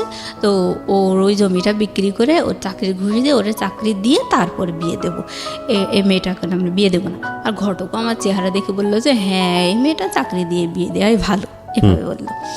তা যাই হোক, এবার আমার বড় বোন, আমার ঘটক বলল যে আমার হাতে কিন্তু আরও একটা পাত্র আছে, কিন্তু এই মেয়েটা চাকরি দিয়ে বিয়ে দেওয়াই ভালো, তবে পাত্রর পক্ষটা ওরা কিছু নেবে না, আর ওর বাবা হলো হাজি, খুব ভালো মানুষ, আর ছেলেটা দেশের বাইরে থাকে, প্রায় 10-12 লাখ টাকার গহনা এনেছে, তারা খুবই বউয়ের ভক্ত, তাদের বাড়ির বউরা খুব সুখী। এটা আপনার কথা বলছে? আমার কথা বলছে, মানে ঘটক এভাবে একটা পাত্রের ব্যাপারে আমার বাবা মায়ের কাছে বলছে। আজকের এই গল্পটা, প্রিয় শ্রোতা, একটা বিষয় আপনাদেরকে একটু ইন্টারাপ্ট করছি। আজকের এই গল্পটা একটা মেয়ে পাত্রস্থ হতে গিয়ে কি পরিমাণ পারিবারিক চাপের মধ্যে থাকতে হয় মেয়েটাকে নিজে এবং পরিবারকে আমাদের দেশে, সেটার একটা গল্প আপনারা বলতে পারেন, এবং সেটার পরিণতিও বা কি দাঁড়ায় সেটাও দেখার একটু বাকি আছে। আমি ইন্টারাপ্ট করছি না। আর হ্যাঁ বলুন তারপর। হ্যাঁ, তারপর হচ্ছে আমার বোন ওইভাবে বোঝানোর পরে আমার বোন, আমার মা বাবা মানে রাজি হয়ে গেল যে হ্যাঁ আসলেই তো তাই। তবে আমি সবচেয়ে বেশি অবাক হয়েছি যে আমার বড় বোন কি না করলো, আর আমি তো ওরকম কিছুই না, তাহলে আমাকে এভাবে বিয়ে দেবে মানে আমার মাথায় কিছুই আসছিল না। আমার ছোটো বোনকে যখন দেখে গেছে তখনও কিন্তু আমার বিয়ে নিয়ে কোনো কথা হয়নি। আমি তখনও মানে খুশি ছিলাম যে আমার তো চাকরি দিয়েই বিয়ে দেবে, এরকম একটা। তো আমি অনেক খুশি ছিলাম। তো আমার বড় বোন যখন ওরকম করে বললো, বলার পর আমার বাবা মা রাজি হয়ে গেল। তো আমি বলছি না, তোমরা তো আমাকে চাকরি করাবা তারপরে বিয়ে দেবা, এখন এসব কী ধরনের কথাবার্তা। তা আমি বলছি এমনি তো আমার দেখে কেউ পছন্দ করে না, এসব বাদ দাও। তখন আমার মা বলছে পছন্দ করে না দেখেও কি কেউ কি পছন্দ করবে না, কখনোই পছন্দ করবে, এটা কোনো কথা হলো? আর থাক বাবা, আমি তোমারে দোয়া করে দেবো, এরকম করে আমার মাথায় হাত দিয়ে বলতেছে আমার মা। তো আমি বলছি না, দরকার নেই, ও দোয়া করার দরকার নেই। আমার মানে খুব রাগ হয়ে গেছে। আর আমার হচ্ছে বয়ফ্রেন্ড ছিল, তো ও মানে ওর প্রতি আমি একটু ইন্টারেস্টেড ছিলাম, এই আর কি। মানে ওইটার কারণে আমি চাইতাম যেন বিয়েটা না হয়। আর এই আমার জন্য যে ছেলেটা ঠিক করেছিল সেই ছেলে ইন্টারমিডিয়েট পাস, আর দেশের বাইরে থাকতো, থাইল্যান্ডে। তো ওইখানে সেই ওই শ্রমিক ভিসায় যাওয়া আর কি, হাতুড়ি পিটানো, এই কোয়ালিটির একটা ছেলে, টাকা পয়সা আছে এই। তা আমার তো সবসময় আমার চাওয়াই ছিল শিক্ষিত চাকরিজীবী একটা ছেলে এরকম, আর আমিও চাকরি করব, এ ধরনের একটা ভালো লাগা, মানে একটা আমার বাবা মায় তোমার সেই আশাটা দিয়েছে, সেই হিসেবে আমি মানে নিজেকে তৈরি করে রেখেছিলাম। তো আমার যখন বাবা মায়ের ওই কথাগুলো শুনে আমার অনেক কষ্ট লাগলো, আর আমি প্রতিবাদ করতে লাগলাম যে না, আমি কখনো এই বিয়ে করব না। করার পর আমার বয়ফ্রেন্ডকে আমি বললাম দেখো আমার না এরকম করে বিয়ে ঠিক করেছে, আমারও বিয়ে ঠিক করেছে। তখন ও খুব অবাক হলো, বলছে তাই? তা ঠিক আছে, তাহলে তো তোমাদের বাসায় আর আসা যাবে না, যা হয় গোপনে তুমি আমারে বলো, হ্যাঁ আমি তোমারে সাজেশন দেবো। তাই বলে ও আর আমাদের বাসায় আসতো না। তো আমি ওকে আমার বড় ছোটো বোনের মোবাইলটা কেড়ে নেওয়ার পরই আমার যখন বিয়ে নিয়ে কথা বলছে, সেই সময় আমি যে আপত্তি করছি তখন আমার মোবাইলটাও কেড়ে নিয়েছে আমার মা। তো আমি বলছি ও মা, আমার মোবাইল কেড়ে নিয়ে যাচ্ছ কিসের জন্যে? তখন আমার মা কোনো কথা বললো না। না বলার পরে আমার হচ্ছে ওই মানে ক্যামেরা ফোন ছিল আর কি, তো ওইখানে আমি বলছি ঠিক আছে তাহলে সিমগুলো খুলে নাও, আর ওখানে তো মেমোরি আছে, আমি না বসে গান টান শুনবো, আমার এই ফোনটা দাও। তো সিমগুলো খুলে নিয়ে আমাকে মেমোরি সহ ফোনটা দিল। আর আমি আমার বয়ফ্রেন্ডকে বলছিলাম জানো এইভাবে না সব নিয়ে নিয়েছে। তখন ও তাড়াতাড়ি করে ওর মানি ব্যাগের ভিতর থেকে একটা ওই টেলিটক সিম বের করে আমারে দিয়েছে, দিয়ে বলছে যে যা হয় গোপনে আমারে জানাবা। তা আমি ওইভাবে মানে বাসায় গিয়ে কী হচ্ছে আমি ওকে জানাচ্ছি। জানানোর পরে ও বলছে যে ওই পাত্র যে ছেলের সাথে তোমার বিয়ে ঠিক করেছে ওই বিদেশের ওই ছেলের নাম্বারটা আমাকে দাও। এবার আমি দিলাম, দেওয়ার পরে ও ওই ছেলেকে বারবার ফোন করতো। ফোন করার পরে এখানে তো আমি তো স্বীকার করতে পারছি না যে আমার বয়ফ্রেন্ড আছে, ছেলে পক্ষকে তো আমি বলতে পারছি না। তা আমি মানে খুব আমার আসলে একটা অস্বস্তিকর অবস্থার মধ্যে আমি আছি। মানে আমার বয়ফ্রেন্ডও আমাকে ভুল বুঝতেছে, বলছে ও অনেক টাকার গন্ধ শুনেছে, অনেক টাকার গল্প পেয়ে তুমিও দেখি আমার সাথে অভিনয় করা শুরু করছো, মানে ও আমাকে ভুল বুঝতেছে। হ্যাঁ, বলছি দেখো আমি তোমাকে ভুল যদি বুঝি বা তোমার প্রতি যদি আমার ভালো লাগা না থাকে তাহলে তো তোমাকে আমি বলতাম না যে আমারও বিয়ে ঠিক হয়েছে, তুমি এরকম করতেছো কিসের জন্য? মানে ও আমার বয়ফ্রেন্ডও খুব একটা পরিষ্কার মনের ছেলে ছিল না, বলে আস্তে আস্তে গল্পের মাঝে বোঝা যাবে। তো যাই হোক আমি ওকে যখন বললাম, ও বলছে যে আমি যা যা তোমাকে ডিরেকশন দেবো তুমি ঠিক তাই তাই করবা। এবার ও বলতো যে এবার আমাকে আমার ওই মানে এই পাত্রপক্ষ দেখতে আসছে, ছেলের বাবা আমাকে দেখতে আসছে, দেখতে আসার পর আমাকে দেখে খুব পছন্দ হয়েছে। পছন্দ হওয়ার পরে এবার মানে ছেলেটা বলছে যে আমার বাবার যেহেতু পছন্দ হয়েছে সুতরাং আমি মেনে নেব, আমার বাবার পছন্দ আমার পছন্দ।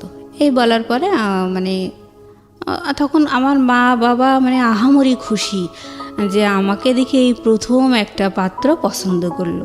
কিন্তু পাত্রটার কোয়ালিটিটা কি, আমার কথা হচ্ছে ওইটাই যে আমি সবসময় বলতাম যে আমার জন্য ভালো কোয়ালিটির ছেলে ঠিক করো, তারপরে সে যদি আমাকে দেখে পছন্দ না করে তখন না হয় আমি নিচের দিকে তাকাবো।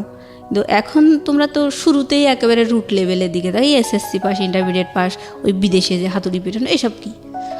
তো আমার মা আসলে আমার চেহারা নিয়ে তখনও মানে খুব নেগলেক্ট করে কথা বলতে লাগলো, ভাই বোন সবাই। আমি বিয়েতে মোটেই রাজি না।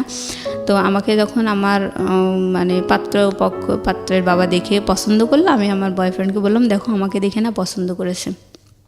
এখন তো মানে আমার কি ভালো লাগে কি না লাগে এটা তো আমার বাড়ি থেকে কেউ শুনতে চাচ্ছে না, মানে ওরা মনে করছে এটা পরম সৌভাগ্য।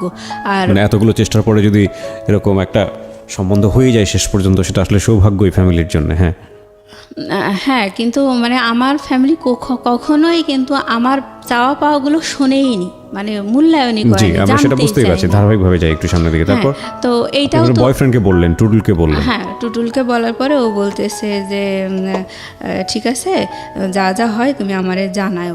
এবার হচ্ছে আমি বলছি যে ঠিক আছে, আচ্ছা আমি তোমারে জানানোর চেষ্টা করব বলে আমি আমাদের বাসা থেকে মানে একটা বাড়ি থেকে দুধ নিয়ে আসতো। হ্যাঁ, তো আমি যাইতাম ওই দুধ নিয়ে আসার জন্য, মানে রেগুলার নিত আর কি। তো ওই ফাঁকে আমি একটা গোপন জায়গায় মানে একটু ঝোপঝাড় দেখে এরকম দেখে দাঁড়ায় ওই ওর যে সিমটা আমাকে দিয়ে গেছিলো ওই সিমটা ওপেন করে একটু কথা বলতাম যে বাড়িতে এই সমস্যা হচ্ছে, তুমি কিন্তু ভুলেও ওই ছেলেকে ফোন করবা না, মানে ওটা আমার উপরেই চাপ আসতেছে, তো তুমি যেন ভুলেও ফোন দিও না। কিন্তু ও বারবার ফোন দেয় আর বলে যে মেয়ের সাথে আপনার বিয়ে ঠিক হয়েছে, ওই মেয়ের কাছ থেকে সরে যান, এই সে এরকম বলে। বলার পরে ওই ছেলেটা আবার আমার মানে ঘটককে জানায় দেয়, ঘটক আবার আমাদেরকে বলে দেয় এরকম ডিস্টার্ব হচ্ছে, কে সেই ছেলেটা? তখন আমার বাবা মা বলে যে না আসলে এই 10টা শত্রুর মধ্যে বসবাস করি, এরকম হয়তো কেউ শত্রুতা করছে। এই তো ছেলেটা কে ছিল? ছেলেটা মানে মানে যে ইনফর্ম করতো আপনার সম্পর্কে? ওটা আমার বয়ফ্রেন্ড আর কি। মানে টুটুলি তো ছিল? হ্যাঁ, টুটুলি ছিল। এটা করে যাতে করে ভাঙা যায় আর কি বিয়েটা। কিন্তু ও ওরকম করে বলার পরে আমি বারবার বলছি যে দেখো আমার কিন্তু এঙ্গেজমেন্ট করাতে চাচ্ছে ছেলেটা, দেশের বাইরে আছে, সে 6-7 মাস পরে দেশে আসবে, তারপর বিয়ে হবে, আমার তো এঙ্গেজমেন্ট করাতে চাচ্ছে, তুমি এত ব্যস্ত হচ্ছে কিসের জন্য? আচ্ছা, তা ওর মাথায় কাজ করে না। যাই হোক, ছেলের বাবা দেখে পছন্দ করে মানে আমার বিয়ের জন্য কথাবার্তা চলছে। তখন তো আমার ভেতরে মানে আগুন ধরে গেছে যে আমার তো তাহলে আমার পছন্দগুলো তো কেউ মূল্যায়ন করবেই না, জিজ্ঞেসই করে না। হ্যাঁ, তা তখন ছেলেপক্ষ বলেছিল যে মেয়ে কি চায়, মেয়ে চাকরি করতে চায়, মেয়ে পড়াশোনা করতে চায়, মেয়ের চাকরি পরীক্ষার জন্যে তারে মানে কোচিং টোচিং করাতে হবে, সব কিছু আমরা করাবো। ছেলে বলতেছে যে আমার বাবা যেহেতু পছন্দ করছে সুতরাং সব আমি করবো, কোনো অসুবিধা নেই, এমনকি এই বিদেশে নিয়ে এসেও আমি তাকে পড়াতে রাজি আছি, এরকম করে বলল। আর ওই ঘটকটা হচ্ছে অনেক মিথ্যুক, মানে এই পাত্রপক্ষ নিয়ে বিশাল বিশাল গল্প দিল। আমার বাবা মা কোনো কিছু যাচাই করলো না, সব ওই ঘটকের কথা বিশ্বাস করেই আমার বিয়ের জন্য ফাইনাল কথা দিয়ে দিল যে হ্যাঁ আপনারা আসেন এঙ্গেজমেন্টের জন্য। ছেলেকে দেখেনি? না দেখেনি। ছেলেকে না দেখেই তো আমি মানে বুঝুন যে কি বলবো, মানে যদি ওর কথা সত্যি হয়ে থাকে তাহলে ও পরিবারকে আসলে বোঝাচ্ছিল। একটা কথা আছে বাঙালি সংস্কৃতিতে, কন্যা দায়গ্রস্ত পিতা, এটা একটা মারাত্মক শব্দ। আমরা এখন অনেক আধুনিক সমাজে বসবাস করি এবং এই আধুনিক সমাজে এই ধরনের শব্দ, এই ধরনের কথা অত্যন্ত বেমানান। কিন্তু ভুলে গেলে চলবে না আমাদের এই শহরকেন্দ্রিক জীবন কিংবা ঢাকা শহরকেন্দ্রিক জীবন, এটা এই যে সেই জীবন বা সেই জীবনের মধ্যে কতজন মানুষের পার্টিসিপেশন, সেটার সংখ্যা আসলে খুব কম। আপনি প্রান্তিক পর্যায়ে গেলে ও যে গল্পগুলো এখানে করছে সেটার অনেক মিলিয়ে আপনি খুঁজে পাবেন। জি, তো যাই হোক, আমি মানে আমি চাইতাম যে ছেলেটাকে দেখতে, আর আমার নিজের গায়ের রং কালো দেখে আমার খুব শখ হতো আমার হাজব্যান্ডের যেন ফর্সা হয়, সুন্দর হয়, এরকম একটা শখ আমার ছিল। আমি বলছি যে আমার মাকে যে আচ্ছা আপনারা, আমাকে তো ছেলেপক্ষ দেখে গেল, পছন্দ করলো, তা আপনারা ছেলে দেখবেন না আর আমি ছেলে না দেখে আমাকে বিয়ে দিয়ে দেবেন? তখন আমার মা মানে যেটা বললো আমি কখনো বলতে পারবো না কথাটা। আমাকে আমার মা বলছে যে তোমার চেহারা দেখলে তো আর বিয়ে হবে না। এর মানে এটা আমার সারা জীবনের একটা বিশাল আঘাতের কথা। আপনার মা বলেছে যে তোমার চেহারা দেখলে তো আর বিয়ে হবে না? হ্যাঁ, এটা বলেছে।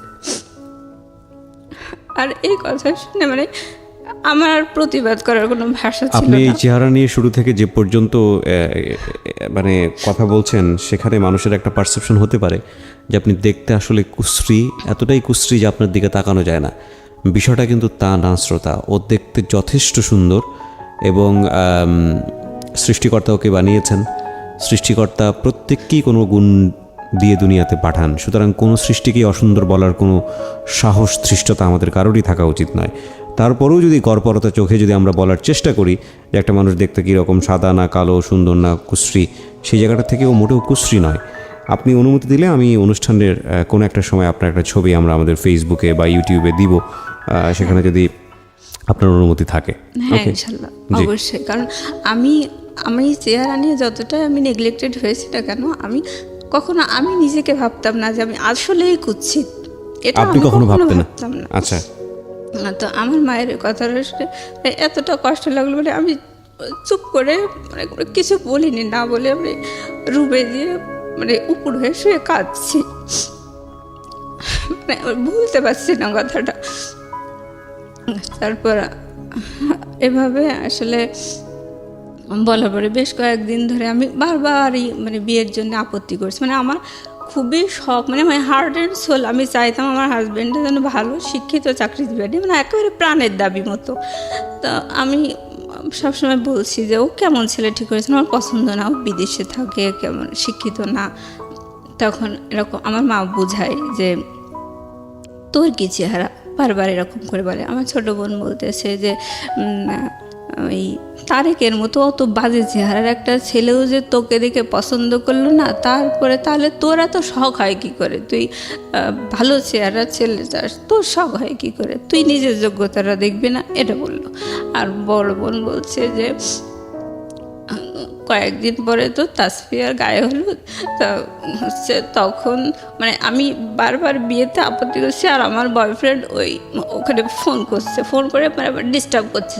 তো এক পর্যায়ে ওরা খুব রেগে যায়, রেগে যেয়ে বলছে যে না, মেয়ের নামে অনেক কথাবার্তা শুনছি, থাকে আমরা আর এগোবো না, এরকম অবস্থা। তো সেই সময় আমার বাসা থেকে আমাকে মারধর করছে। আমার বাসাতে জানতো যে ও আমার বয়ফ্রেন্ড, হ্যাঁ, এগুলো অলরেডি জেনে গেছে। আমাকে মানে ওকেই দোষারোপ করতেছে আর আমাকে মারধর করতেছে। আর আমি ওকে বারবার বলছি তুমি যেন ভুলে ওকে ওখানে ফোন দিও না, বারবার আমার বাসায় প্রেশার আসতেছে। আর আমি তো বলছি যে আমার বিয়েটা হবে না, আমার তো এঙ্গেজমেন্ট করাবে, তাহলে তুমি এত বাড়াবাড়ি করতেছো কিসের? টুটুলকে বলছেন? তারপরে ও কথা শুনে না। তারপর আমি এরকম বলার পরে বাসা থেকে ওই আপত্তি করছি, বারবার আমি বলছি যে না, আমারে তো চাকরি করাবে, তা আমার যেটা জমি রেখে দিয়েছে, তাহলে আমি চাকরি করব, তারপর বিয়ে হবে। মানে আমার এক্সপেকটেশনের কোনো মূল্য নেই। আমার ভাই বলছে হ্যাঁ না, তোকে চাকরি দেওয়া হবে না, তোকে বিয়েই দেওয়া হবে। আর বাবা বলতেছে তোকে তো চাকরি দেব না, তোর জন্য জমি রাখছি, না তোর জমি বিক্রি করে তোরে চাকরি দেব না, তুই ওই হাজির বাড়িতে বউ হয়ে যাবি, ওখানে রান্না বান্না করবি, খাবি দাবি, তো তুই তোর চিন্তা বাদ, তুই ওইখানেই যাবি, তোর বিয়ে দিয়ে দেওয়া হবে। এক কথায় মানে খুব মানে ঝেড়ে ফেলে দেওয়ার মতো একটা আচরণ এরকম করে বলল। তো পাত্রপক্ষ বললো যে মেয়ের নামে এইসব উল্টোপাল্টা শুনছি, যাক বাদ দেন না, আমি এইসবের মধ্যে আর নেই। তারপরে এসবের মধ্যে নেই মানে এইসবের মধ্যে মানে বয়ফ্রেন্ড বারবার ওকে ফোন টোন করতেছে, ঝামেলা করতেছে। তখন মনে করছে যে আমার বোধহয় আসলেই বয়ফ্রেন্ড আছে। তা ও যখন ফোন করতো আমার বয়ফ্রেন্ড, তখন ওই সাথে সাথে মানে রিপ্লাই আসতো ওই থাইল্যান্ড থেকে যে এই আমার এরকম নাম্বার থেকে ফোন করছে, এই বলেছে, বারবার ওই মেয়েকে বিয়ে করতে নিষেধ করে, কি সমস্যা, আমি এসবের মধ্যে এখন আর নেই, এরকম করে বলতো। তারপরে ঘটক শুধু বারবার অনুরোধ করতো, বলতো যে ওরা নানান শত্রুর মধ্যে বসবাস করে, এরকম হয়তো কেউ ডিস্টার্ব করতে পারে, ওর বড় বোনের এরকম উঠায় নিয়ে গেছে, এরকম করে বললো। বলছে বাবা তুমি টেনশন করো না, এরকম করে বলছে। কিন্তু আমার বাড়ি থেকে সবাই বুঝতে পারছে যে টুটুল এরকম ঝামেলা করতেছে। তো আমি তো পরে ঘটক আমাকে ফোন দিয়ে বলছে যে দেখো এরকম সমস্যা হচ্ছে, তা বিষয়টা কি। তখন আমি ক্লিয়ার খুলে বলছি যে দেখেন আমার কি পছন্দ, আমার কি ভালো লাগে, এটা কিন্তু আপনারা কেউই শোনার প্রয়োজন মনে করেননি। আমি সবসময় চাই একটা ভালো শিক্ষিত চাকরিজীবী ছেলে হবে, এরকম। আপনারা তো কেউ কানেই তুলছেন না, আর আমারা কেউ জিজ্ঞাসা করলেন না যে ওই ছেলেটা আমার আদৌ পছন্দ কিনা। তখন ওই ঘটক বলছে, ও তাহলে তো ওই ছেলেটা মানে থাইল্যান্ডে বারবার ওই পাত্রের কাছে ফোন করছে আর মানে বিয়েতে নিষেধ করতেছে, তাহলে তো তোমার কথার সাথে আমি মিল পাচ্ছি যে সেই ছেলেটাও শিক্ষিত, মানে ভালো ছেলে, অনেক উল্টোপাল্টা কথা বলছে, আর তোমারও তো দেখি এখানে আসলেই আপত্তি, আমি তো দেখি টুকটাক মিল পাচ্ছি, এরকম বলছে। বলার পরে তখন আমার বাবা বিশাল ক্ষেপে গেছে আমার কথাগুলো শুনে। আমি যে ঘটককে যেভাবে বললাম কথাগুলো, ওটা আমার বাবার পাশে বসে বলছে, মানে আমাকে একদম জিম্মি করে রাখছে। আমাকে যখন একটু ফোনে কথা বলতে দিত, তখন মানে আমার বাবা, আমার মা, আমার বোন, ভাই সবাই আমার সামনে বসে থাকতো, আর আমার কাছে রোবটের মতো যা দুটো কথা শিখাই দিত, মানে ওগুলোই আমাকে বলতে হতো। এরকম আমি যে নিজস্ব কিছু কথা বলবো সেটা বলার কোনো সুযোগ নেই, আমাকে পুতুলের মতো যা শিখাই দেবে তাই আমাকে বলতে হবে। তো আমার বাবা বলছে যে বলো সব। তখন ঘটক যেভাবে বললো যে তোমার তো দেখি এখানে মত নেই, তখন আমার আব্বা আমাকে ধমক দিয়ে বললো, এই সব কী কথা বলছিস, তুই বল যে আমার বাবা যা করবে আমি তাতেই রাজি। তা আমাকে আমার মা পেছন দিক থেকে চুলের মুঠি ধরে একটু খেসে টেসে দিল, এরকম মানে মারধর করলো, চড়চাপড় মারলো আপনার গায়ে। হ্যাঁ। তারপরে আমি বাবার কথাই বললাম যে ঠিক আছে, আমার এরকম শখ ছিল ঠিকই, কিন্তু আমি চাই বাবা যা করবে তাই, মানে বাধ্য হয়ে বললাম আর কি। মানে রাজি হয়ে গেলেন, এবং ছেলেটাকে তখন আপনি দেখেননি? না, তখনও দেখিনি। তো যাই হোক, রাজি হওয়ার পরে এবার আমি আবারও চুরি করে আমার বয়ফ্রেন্ডকে ফোন দিয়েছি। দেওয়ার পরে আমি বলছি, দেখো আমাকে না এরকম করে বারবার বলছে, আমাকে তো আসলে এঙ্গেজমেন্ট করাবে, তো তুমি এরকম বারবার করে ফোন দিও না, বারবার ঝামেলা করতেছো কিসের জন্য। তখন ও বলতেছে যে আচ্ছা ঠিক আছে, আমি আর ফোন দেবো না। বলছে আমি তো তোমার পক্ষেই আছি, তাহলে তুমি বারবার কেন ফোন করতেছো, আর এভাবে আমার মারধর করতেছে, রাগারাগি করতেছে সবাই, তুমিই তো ভুলাচ্ছ সিচুয়েশনটা, তা এরকম কেন করতেছো। তখন বলছে আচ্ছা ঠিক আছে, আমি ফোন দেব না। তো এর ভিতরে ও আবার একদিন আমাকে বলেছে যে আমি ওই ছেলের সাথে কথা বলবো, প্লাস তুমিও কথা বলবা। বলার পরে যেভাবে হোক বিয়েটা ভাঙতেই হবে, এনি কস্ট। আমি বলছি যে না, তুমি এরকম বাড়াবাড়ি করো না, আমার কিন্তু খুব যে সিরিয়াস ডিসিশন নিয়েছে তা কিন্তু না, আমার তো চাকরি বাকরি করায় করবে এরকম বলছিল, আর আমার তো মানে এঙ্গেজমেন্ট করাবে এরকম বলেছে তো বাড়ির পক্ষ থেকে, তুমি এত বাড়াবাড়ি করো কেন। তো বলছে না, ও তোমাকে কথা বলতেই হবে। তাই বলে ও ফোনে কথা বললো আমার ওই যে পাত্রের সাথে আর কি, বলে নিয়ে পরে বলছে যে নেন ওই পাত্রীর সাথে কথা বলেন, আমার বয়ফ্রেন্ড বলার পর আমি বলছি যে দেখেন ঠিক আছে, আমার রিলেশন আছে ঠিক আছে, বাট আমি যে তাকেই বিয়ে করব এরকম না, আমি সবসময় চাই একটা ভালো শিক্ষিত চাকরিজীবী একটা ছেলে, এরকমই আমার পছন্দ। তো আমার বাবা মা যদি ওরকম একটা ছেলেও ঠিক করে আমি তাতেও রাজি, এরকম কথাটা আমি বলেছি, কিন্তু আড়ালে, হ্যাঁ, ওর সামনে বলিনি, বয়ফ্রেন্ডের সামনে বলিনি। তো এটা বলার পরে ওই ছেলেটা সাথে সাথে ঘটককে ফোন দিয়ে বলেছে যে ওই মেয়ে আমার সাথে কথা বলেছে, ওই মেয়ে এই বিয়েতে আসলে রাজি না, ওর একটা বয়ফ্রেন্ড আছে। বলার পরে ঘটক মানে সেই সন্ধ্যাবেলায় তাড়াতাড়ি করে গাড়ি ভাড়া করে বাসায় চলে এসেছে। এসে বলছে হ্যাঁ আমি কী সব উল্টোপাল্টা শুনলাম, মেয়েও সেই পাত্রের সাথে কথা বলেছে, মেয়ের বয়ফ্রেন্ডও কথা বলেছে, কী ভয়ঙ্কর কথা শুনলাম, আর ছেলের বাবা আমার সাথে খুব বার্গেনিং করছে, রাগারাগি করতেছে। তো তখন আমার বাবা বুঝে ফেলেছে যে আসলে আমি কাজটা করেছি। ওই দিন আমার মা আর আমার মা অসুস্থ ছিল, আর বাবা আমার মাকে নিয়ে যশোরে গিয়েছিল ডাক্তার দেখানোর জন্যে। তো ওই সময়টা বাসায় আসলে কেউ ছিল না, আমার ছোটো বোন ছিল। তো ওই সময়টাতে আমি আসলে এরকম আমার বয়ফ্রেন্ডই আমাকে বাধ্য করেছে ওর সাথে কথা বলার জন্য। তো বাসায় এসে যখন এরকম হুলুস কাণ্ড দেখলো, তখন আমার মাও আমাকে মারলো, তারপরে আমার বাবাও খুব দুর্ব্যবহার করলো। করার পরে আমার বাবা ফোন ধরাই দিয়ে বলছে শোনো, তুমি যদি আসলেই কথা বলেই থাকো মানলাম, অসুবিধা নেই, এখন কথা হচ্ছে যে তোমাকে ভয়েস চেঞ্জ করে ওই ছেলের সাথে কথা বলতে হবে, যে ওই ছেলেটার সাথে তুমি আসলে কথা বলোনি, এটাই বোঝাতে হবে। তো মানে আমি চারিদিক থেকে ধরা খেয়ে গেলাম দেখে, মানে খুব মানে ভীতু হয়ে গেছি। আর মানে আমি তো জিম্মি, আমার বাকশক্তিটাও যেন জিম্মি, এরকম অবস্থা। তো আমি বলছি আচ্ছা ঠিক আছে। তারপর আমার ওই পাত্রটার সাথে আমার বাবা ফোনে কথা বলাই দিল, আমার বাবার ফোন থেকে বলছে যে কথা বলো। এবার আমি ভয়েস তো চেঞ্জ করা যায় না, তারপর আমি চেষ্টা করছি, মানে আমি মারধর খেয়ে একেবারে সোজা হয়ে গেছি আর কি। তো আমি যথাসম্ভব চেষ্টা করলাম যে একটু অন্যভাবে কথা বলার জন্য, ওই যে আমার ভয়েসটা যাতে না বুঝতে পারে আর কি। তো ওরকম করে আমি বলছি না, আমার বাবা যা ঠিক করেছে আমি তাতেই রাজি, আমার আসলে কিছু বলার নেই, আপনি যে মেয়ের ভয়েস শুনেছেন সেটা ভুল, ওটা আমি না, এরকম। পরে এখন আমি বলছি তাহলে আপনি বলেন তো দেখি ওই মেয়েটার ভয়েসের সাথে কি আমার মিল আছে? বলছে যে না, আপনার ভয়েসের সাথে কোনো মিল নেই। ওই কথাটা বললো। তারপরে আমার বাবা, আমার ফোনের পিছন দিকে আমার বোন, আমার মা একদম কান লাগিয়ে থাকতো, আর ওই পাত্র কি বলছে সেগুলো আমার মা আর বোন শুনতো, আর আমার মা বোন দুজন মিলে আমাকে ওই পেছন দিক থেকে কিলঘুষি মারতো আর ফিসফিস করে বলতো এটা বল ওইটা বল, আমি রাজি, এরকম করে বলতে আর আমি তাই বলতাম। বলার পরে পরিবেশ ঠিক হয়ে গেল।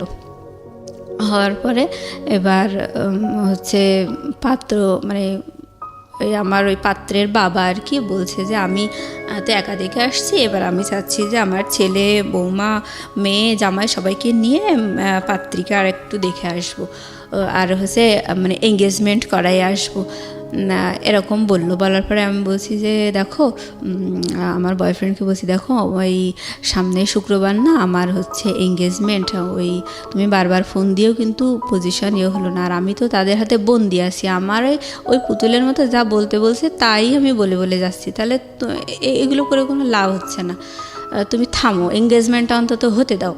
তারপর মানে এঙ্গেজমেন্ট হবে হচ্ছে আগামীকাল শুক্রবার, আজকে হচ্ছে বৃহস্পতিবার, আজকে আমি বিকেলবেলা আমার বয়ফ্রেন্ডকে জানাচ্ছি যে দেখো আমার আগামীকালকে এঙ্গেজমেন্ট। তো আমি ওরকম বলার পরে আমার বয়ফ্রেন্ড বলছে দেখো আমি খুব দুশ্চিন্তায় আছি, যেভাবেই হোক তুমি এই এঙ্গেজমেন্ট বন্ধ করো, আমি কখনোই চাই না তোমার হাতে এঙ্গেজমেন্টের আংটি উঠুক, আমি একদমই চাই না, যদি এরকম হয় তোমার সাথে আমার রিলেশন কিন্তু ব্রেকআপ হয়ে যাবে। তো আমার বয়ফ্রেন্ড ওভাবে নিষেধ করে দেওয়ার পরে আমি খুব দুশ্চিন্তায় পড়ে গেলাম। পরে হঠাৎ করে আমি ভাবছি কীভাবে বিয়ে ভাঙা যায়, কীভাবে এঙ্গেজমেন্ট ভাঙা যায়, কীভাবে ওদের আশাটা বন্ধ করা যায়, এই দুশ্চিন্তা করতে করতে বাসায় ফিরে আসছি। তোর কি মত এবার বল দেখি, তুই এত ঘুলাচ্ছিস, কি সমস্যাটা কি এবার বল। তো আমি বলছি দেখেন বিয়েটা তো ভেঙেই গেছে, তার টুটুল তো অনেক ভালো স্টুডেন্ট, টুটুলের একটা ভালো চাকরি বাকরি হলে তখন ওর সাথেই আমাকে দিয়েন বিয়ে। এই কথাটা আমি যখনই বলেছি, বলার পরে আমার মা সে চোখ বন্ধ করে উল্টো পাল্টা সারা গায়ে আমাকে বাড়ুন দিয়ে মারতে মারি চোটে বেঁধে আমি সারা ঘরে আমি হিসু করে ফেলছি। হ্যাঁ, ওহো, কাপড় চোপড় নষ্ট হয়ে গেছে। আর আমার ভাই বারবার ঠেকাচ্ছে, বলছে থাক আর মারতে হবে না, মারতে হবে না। আর আমার বড়পা যখনই বারবার বিয়েতে একটু বাধা আসছিল তখনই আমার বড়পা খুব রেগে যেত, ও বলতো যে ওরে বাবা তাহলে তো টুটুলের সাথে হয়তো ওর বিয়ে হবে, এরকম ওর তো স্বপ্ন ও একাই বিসিএস ক্যাডার হবে, হ্যাঁ, টুটুলের সাথে কোনোভাবেই যেন আমার না হয়, যার জন্য ও বেশি খেপে যেত। তো আমাকে যখন মারধর করেছে তখন আমার বড়পা বলছে যে ঠেকাচ্ছিস কিসের জন্যে, মারুক ওকে মারুক, পাক্কা শয়তান, আর অনেক শয়তান, অনেক হারামি, কতভাবে যে আমাদেরকে হ্যারাস করলো, ওকে কি খারাপ ছেলের সাথে দেওয়া হচ্ছে, এরকম করে মারিস চোটে। আমি বলছি আচ্ছা ঠিক আছে, আমি ওই মোবাইলে বিয়ে করতেই রাজি আছি। তখন আমার মা বলছে যে ভূত না ঝাড়ালে হয় না, এভাবে বলছে। বলার পরে যাই হোক আমি বিয়েতে রাজি হয়ে গেছি দেখে আমার বয়ফ্রেন্ডের সাথে আমি কথাবার্তা বন্ধ করে দিছি।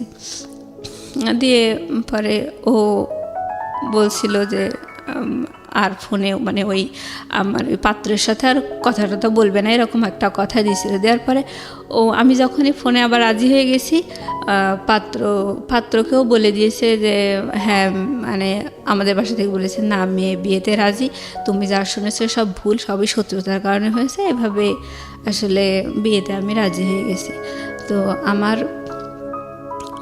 ওরা যখন এরকম আমি বিয়েতে আপত্তি করতাম তখন আমার বড় বোন, সবাই আমার চেহারা নিয়ে নেগলেক্ট করেছে। আমার বড় বোন বলতো যে দুদিন বাদে তো আমার যখন বিয়েটা একেবারে ভেঙেই গেছিলো, ওই যে এঙ্গেজমেন্ট করতে এসেও আসলো না, আমি একটু ঝামেলা করছিলাম, তো ওই সময় আমার বড় বোন বলছিল যে কয়েকদিন পরে তো তাসফিয়ার গায়ে হলুদ, তখন তো অনেক মেহমান আসবে, তা তুই একটু ভালো করে সাজিস, যদি তোর দেখে কেউ পছন্দ করে তখন যদি তোর একটা গতি হয়, এরকম করে মানে উপহাস করে বলল।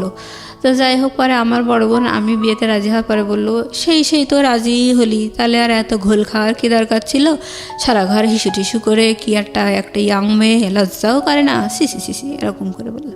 যাই হোক, আমি তখন মানে নিজে কোথায় যেন হারিয়ে গেছি, এরকম সবাই দুর্ব্যবহার করে আমাকে বিয়েতে রাজি করালো। আর আমি যখন আপত্তি করতাম তখন আমার বাবাও ঘটককে বলতো যে ভাই আপনি টেনশন করেন না, আমার ছোটো মেয়েটার বিয়ে হয়ে গেলে ওকে আমি বাড়ি থেকে বের করে দেব, ও কোনো দারোয়ান টারোয়ান ধরে নিকি করে থাকতে যাক, ওরে আমি বাড়ি থেকে বের করে দেবো। দিয়ে এই কথা বললে আমার বাবার সাথে কথা বলতো না। তারপরে আমাকে পরে একদিন সকালবেলা ওরকম আবার ওরকম করে কথা বললো, বলে আমার গলা টিপে ধরে বললো যে মরতে পারিস না, এরকম করে তোর আমি বাড়ি থেকে বের করি। তো যাই হোক, আমি মারধর করার পরে আমি চারিদিক থেকে মানে জিম্মি হয়ে গেলাম, আমি বিয়েতে রাজি হয়ে গেছি। এবার আমার বিয়েটার ডেট পড়লো হচ্ছে জানুয়ারির 7 তারিখ 2011 সাল। তো আমার এই ঘটনাগুলো হচ্ছে মানে ডিসেম্বরের শেষের দিকে, 2010 সাল ডিসেম্বরের শেষের দিকে। তো আমার ছোটো বোনের পাত্রপক্ষ বিশাল গল্প করছিল, বলছিল যে সীতাহার দেবে, অনেক গহনা দেবে, অনেক কিছু, বিশাল গল্প আর কি। মানে আমার মা বাবা সবসময় ওই ঘটকের গল্প শুনেই বিয়েতে রাজি, হ্যাঁ, কেউ যাচাই করেনি যে আদৌ ঠিক শুনছি কিনা, কারণ আপনাকে নিয়ে অনেক টেন্স ছিল তারা। হ্যাঁ, আমার ছোট বোনের ব্যাপারে, আমার ছোট বোনের যে বিয়ে ঠিক করছিল যে ডিপ্লোমা ইঞ্জিনিয়ার, ওরও পছন্দ ছিল না। আর ওরও মানে ওর পাত্রপক্ষ থেকেও বড় বড় গল্প শুনেছিল, ওগুলোও যাচাই করেনি আর কি, মানে ছোটো বোনের ওগুলোও যাচাই করেনি, মানে ওরে তো মান সম্মান বাঁচানোর জন্য তড়িঘড়ি করে বিয়ে দিতে চাইছিল। তো যাই হোক, ওর বিয়ের ডেট পড়লো হচ্ছে ডিসেম্বরের 23 তারিখে। তো এদিকে আমিও বিয়েতে রাজি হয়ে গেছি। এবার আমার ছোটো বোনের বিয়ের দিন পাত্রপক্ষ আসলো।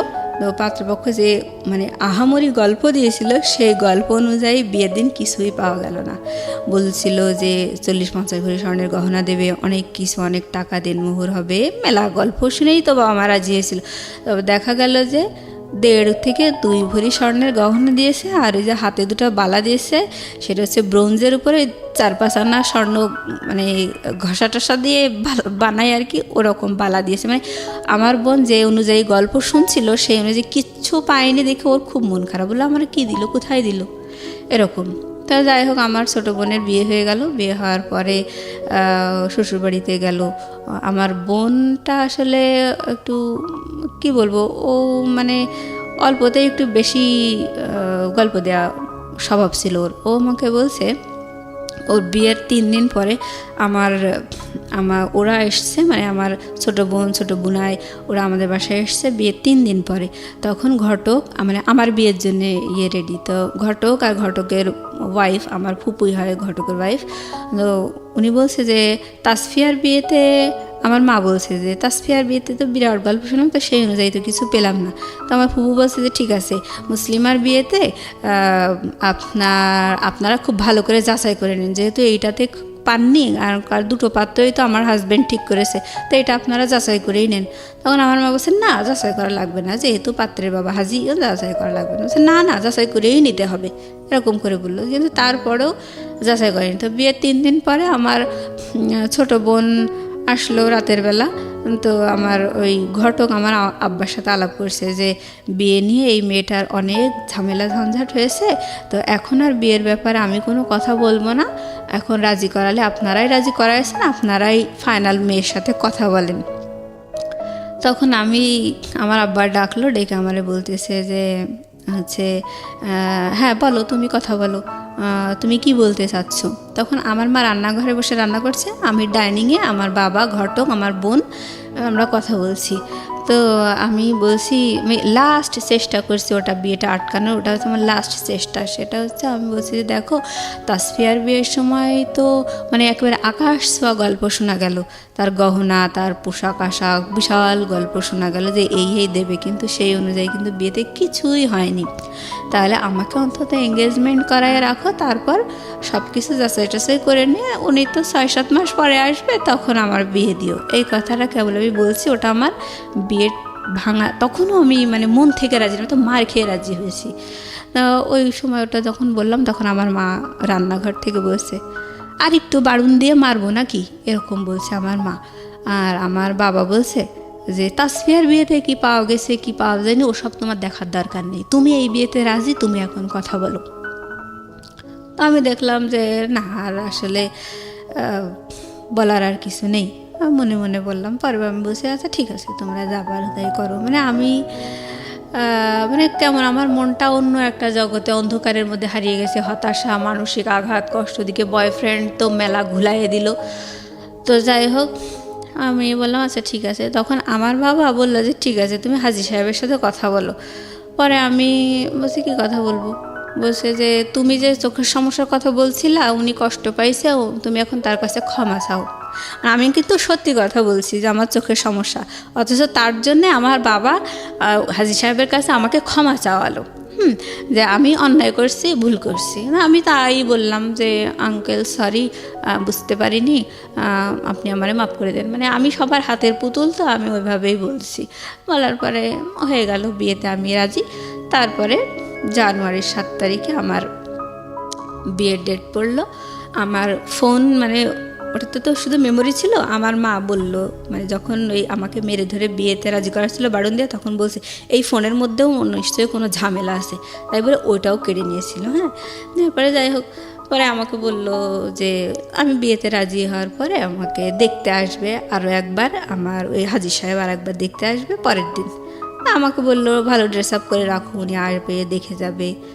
আসলো, আসার পরে দেখা টাকা করে গেল। এবার জানুয়ারির 7 তারিখ বিয়ের ডেট পড়লো।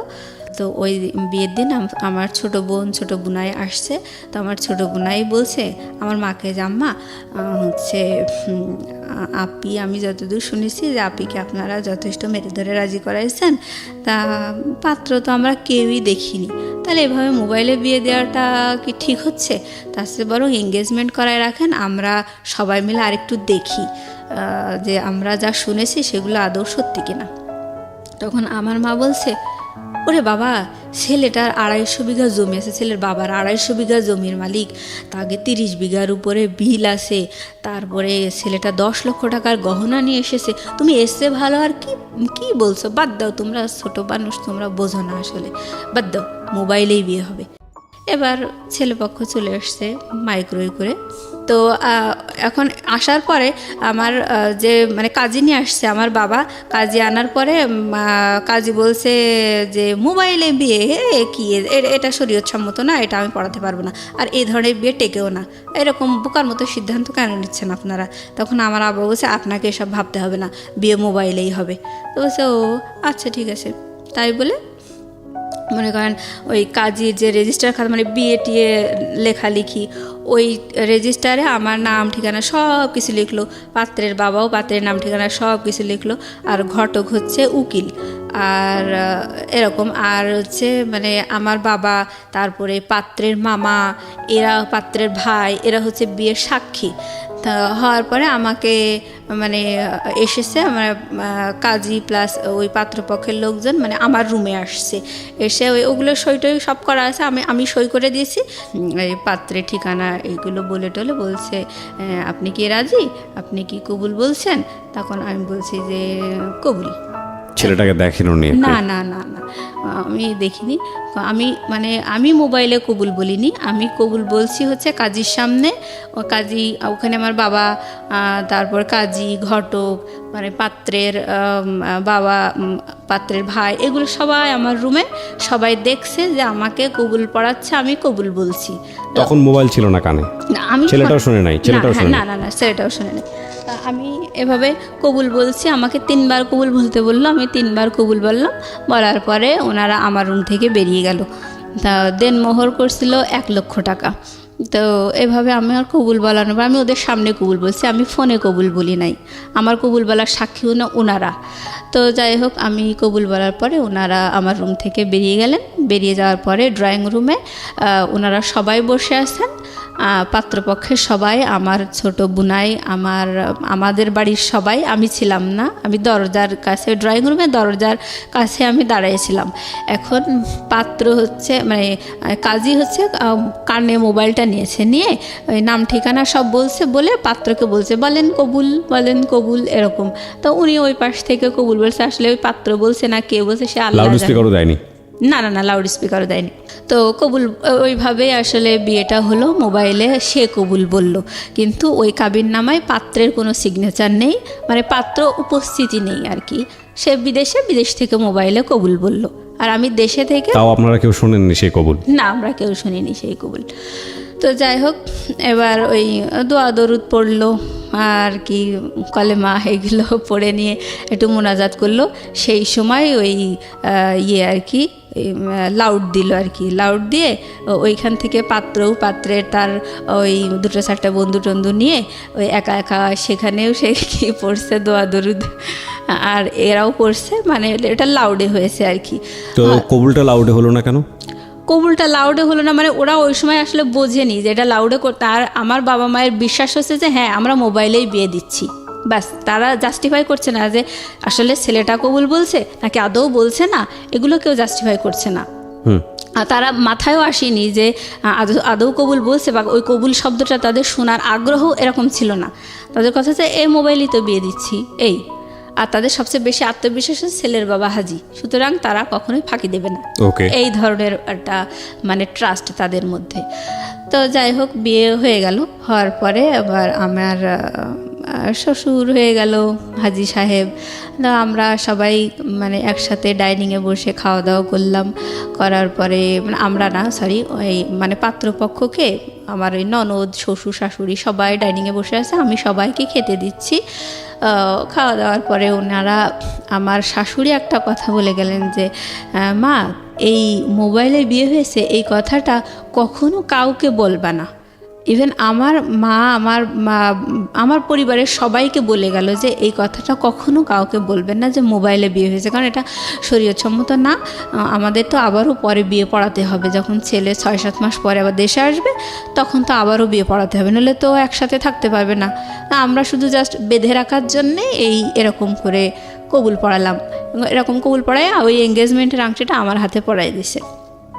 তো ওনারা খেয়ে দিয়ে চলে গেলেন, আর এভাবে আমাকে বলে গেলেন। বলার পরে পরের দিন সকালবেলা আমার মা হাঁপ ছেড়ে পাড়া প্রতিবেশীদের সাথে বলছে মেয়ে বিয়ে দিয়ে দিয়েছি। মানে আমি বললাম না আমার মায়ের আগাম গল্প করার একটা অভ্যাস আছে, তো ওরকম মানে গল্প করতেছে। তখন পাড়া প্রতিবেশীরা বিশ্বাসই করছে না, বলছে কখন বিয়ে দিলেন, কই কোনো লোকজন আসলো না, কিছুই দেখলাম না, কখন বিয়ে দিলেন। ওরা বিশ্বাসই করতে চাচ্ছিল না। পরে আমার মা বলছে না গতকাল 1 মাইক্রো লোকজন আসছিল। বলছে হ্যাঁ একটা মাইক্রো দেখছিলাম, তা আমরা ভাবছিলাম হয়তো আপনার ছোটো মেয়ের শ্বশুরবাড়ি থেকে লোক আসছে এরকম ভাবছিলাম। বলছে না আমার ওই মেজো মেয়ের মোবাইলে বিয়ে। তো পাড়া প্রতিবেশীরা বলতে লাগলো যে মোবাইলে বিয়ে দিলেন, এটা মোবাইলে আবার বিয়ে হয় নাকি? তখন আমার মা বললো যে না আসলে ওদের খুব আগ্রহ ছিল, এঙ্গেজমেন্ট করাতে চাইছিলাম, ওদের এত আগ্রহ দেখে মোবাইলেই দিলাম। তো ওরা বললো তো ভালোই তো, পরপর 2টা মেয়ে বিয়ে হয়ে গেল, ভালোই তো হয়েছে। আর আমার মা তো বিশাল ঘটক যেমন গল্প করছে ঠিক সেইভাবেই সেই গল্পগুলোই বলতে লাগলো পাড়া প্রতিবেশীদের সাথে। তো বিয়ের মানে 2 দিন পরে আমার শ্বশুর বললো যে বাড়িতে তো আমরা শুধু বুড়াবুড়িই থাকি, তো বৌমাকে একটু বেড়াতে নিয়ে যাবো, 1 দিন রেখেই মানে আবার দিয়ে যাব, তো মানে একটু দেন। তাই বলে আমাকে বিয়ের 2 দিন পরে আমার শ্বশুর এসে আমাকে একটু নিয়ে গেল বেড়ানোর জন্যে। তো গেলাম শ্বশুর বাড়িতে। যাওয়ার পরে আমার বিকেলবেলা আমার শ্বশুর মানে ঘটক তো অনেক গল্প দিয়েছিল, তো সেইগুলোর বাস্তবতা আমার শ্বশুর দেখাচ্ছে। তো ঘটক যখন বিয়ের সময় বড় বড় গল্প দিত, শ্বশুরের কানে সেই কথাগুলো যায়নি। হ্যাঁ, তো ঘটক আমার শ্বশুর আমাকে মানে মানে আলমারি ড্রয়ার থেকে বের করে মানে ভাউচার আর কি টাকা, ওনার ছেলে আর কি কত টাকা এ যাবৎ পাঠাইছে দেশে ওনার কাছে আর কি, সেইগুলো আমার দেখাচ্ছে। তো বলছে দেখো বৌমা, আমার ছেলে এ পর্যন্ত আমার কাছে 6 লাখ টাকা পাঠিয়েছে, অথচ ঘটক বলেছিল যে 60 লাখ টাকা তার ক্যাশই আছে। ওকে, এইসব। তারপরে আমার শ্বশুর বলল যে আমার বাবার জমি আমি হচ্ছে ভাগে পেয়েছি 15 বিঘা, অথচ ঘটক বলছিল যে 250 বিঘা জমি, 30 বিঘা বিল, এসব বলছিল। না, আমার মা বাবা কখনোই জাস্টিফাই করেনি জিনিসগুলো। আর হচ্ছে তখন আমি সঠিকটা জানতে পারলাম। জানার পরে আমি দেখলাম আসলে এখন আর প্রতিবাদ করেই বা কী লাভ, তো হয়েই তো গেছে বিয়ে। টুটুলের কি অবস্থা তখন? টুটুল তো কি করছে? হ্যাঁ, এইটার পরে আমি যখন শ্বশুরবাড়ি থেকে ঘুরে আসলাম, আমার শ্বশুর আমার একটা 3 পিস কিনে দিল, একটা নাকফুল কিনে দিল, আর ওই যে মানে ইমিটেশনের চুড়ি আছে ওইটা মানে 2 ডজন ওই 80-90 টাকা দিয়ে মানে কিনে দিল। দেওয়ার পরে আমি শুনছিলাম যে 10 লক্ষ টাকার গহনা এনেছে। আমি ভাবছিলাম যে অন্তত আমাকে না দিক, কিন্তু দেখাতে তো পারতো যে আমার জন্যই তো এনেছে। আমি এগুলো মনে মনে বলছিলাম যে আমাদের দেখাতে তো পারতো যে বৌমা তোমার জন্য এই এনেছে, তোমাকে উঠানোর সময় এগুলো দেওয়া হবে, এগুলো তো মানে বলতে তো পারতো। আমি তো ঘটকের সব কথাই বিশ্বাস করছিলাম, বাবা মাও তো এরকম করে দিল। তো যাই হোক, আমাকে ওরকম অর্নামেন্টস দিলে, একটা নাকফুল দিছে 300 টাকা দিয়ে, আর ওই ইমিটেশনের চুড়ি আর একটা 3 পিস, এটা দিয়ে আমার শ্বশুর পরের দিন আবার আমাকে রেখে গেল। তো আমি বাসায় এসে বলছি দেখো এই তাদের প্রপার্টির অবস্থা। তখন আমার মা ঘটকের মানে মনে মনে মানে আমার সাথে বলতেছে, খুবই অভিশপ্ত শয়তান হচ্ছে আমার ছোটো মেয়েটার জীবনটা এভাবে নষ্ট করলো, আমার মেজো মেয়ের জীবনটা এভাবে নষ্ট করলো। তো আমি বলছি কেন, ঘটকের দোষ দিচ্ছেন কেন? আপনারা কি যাচাই করতে পারতেন না? আর ঘটককে বিয়ে দিয়েছেন নাকি? বিয়ে তো আপনারা দিয়েছেন।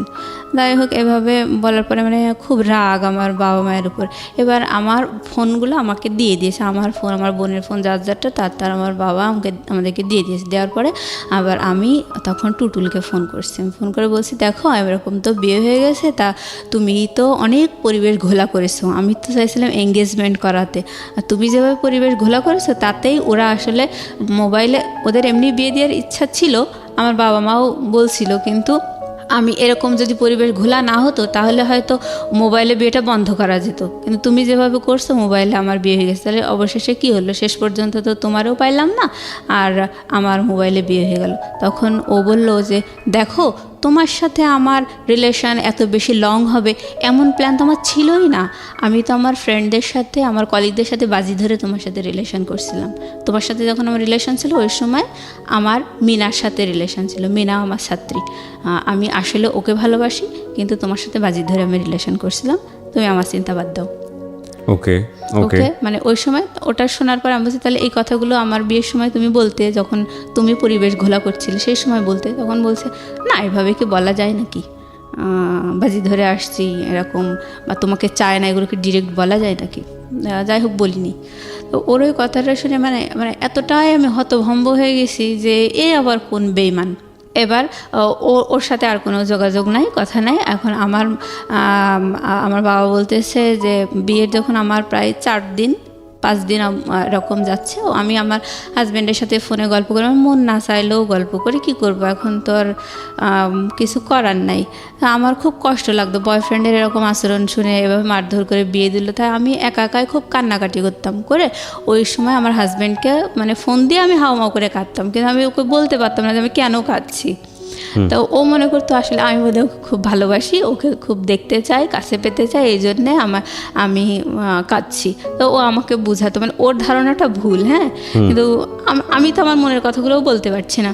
তো ও বলছে যে এভাবে কান্নাকাটি করো না, আমি চলে আসবো দেশে, তুমি এভাবে কাঁদলে কিন্তু আমি এখনই চলে আসবো, এরকম করে বলার পরে আমার বিয়ের যখন 5-6 দিন, বিয়ের পরে কি আপনি নিজের বাড়িতে থাকলেন নাকি শ্বশুর বাড়িতে চলে না না, আমি শ্বশুর বাড়িতে ওই একদিন বেড়ানোর জন্য গেছি, 1 রাত থেকে আবার শ্বশুর আবার আমাকে দিয়ে গেছে।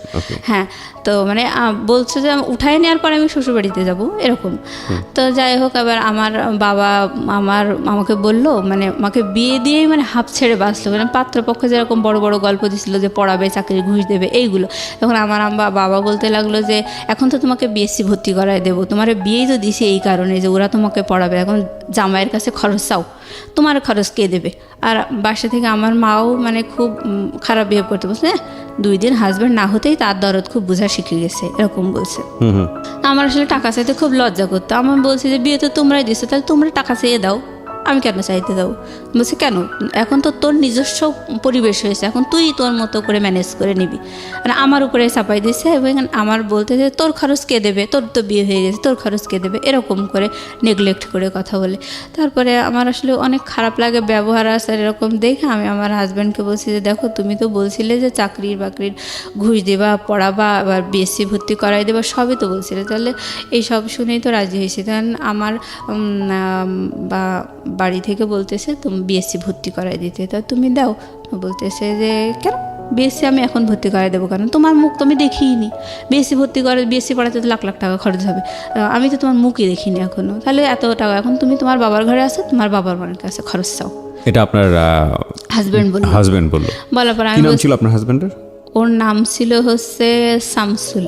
শামসুল। হ্যাঁ, শামসুল।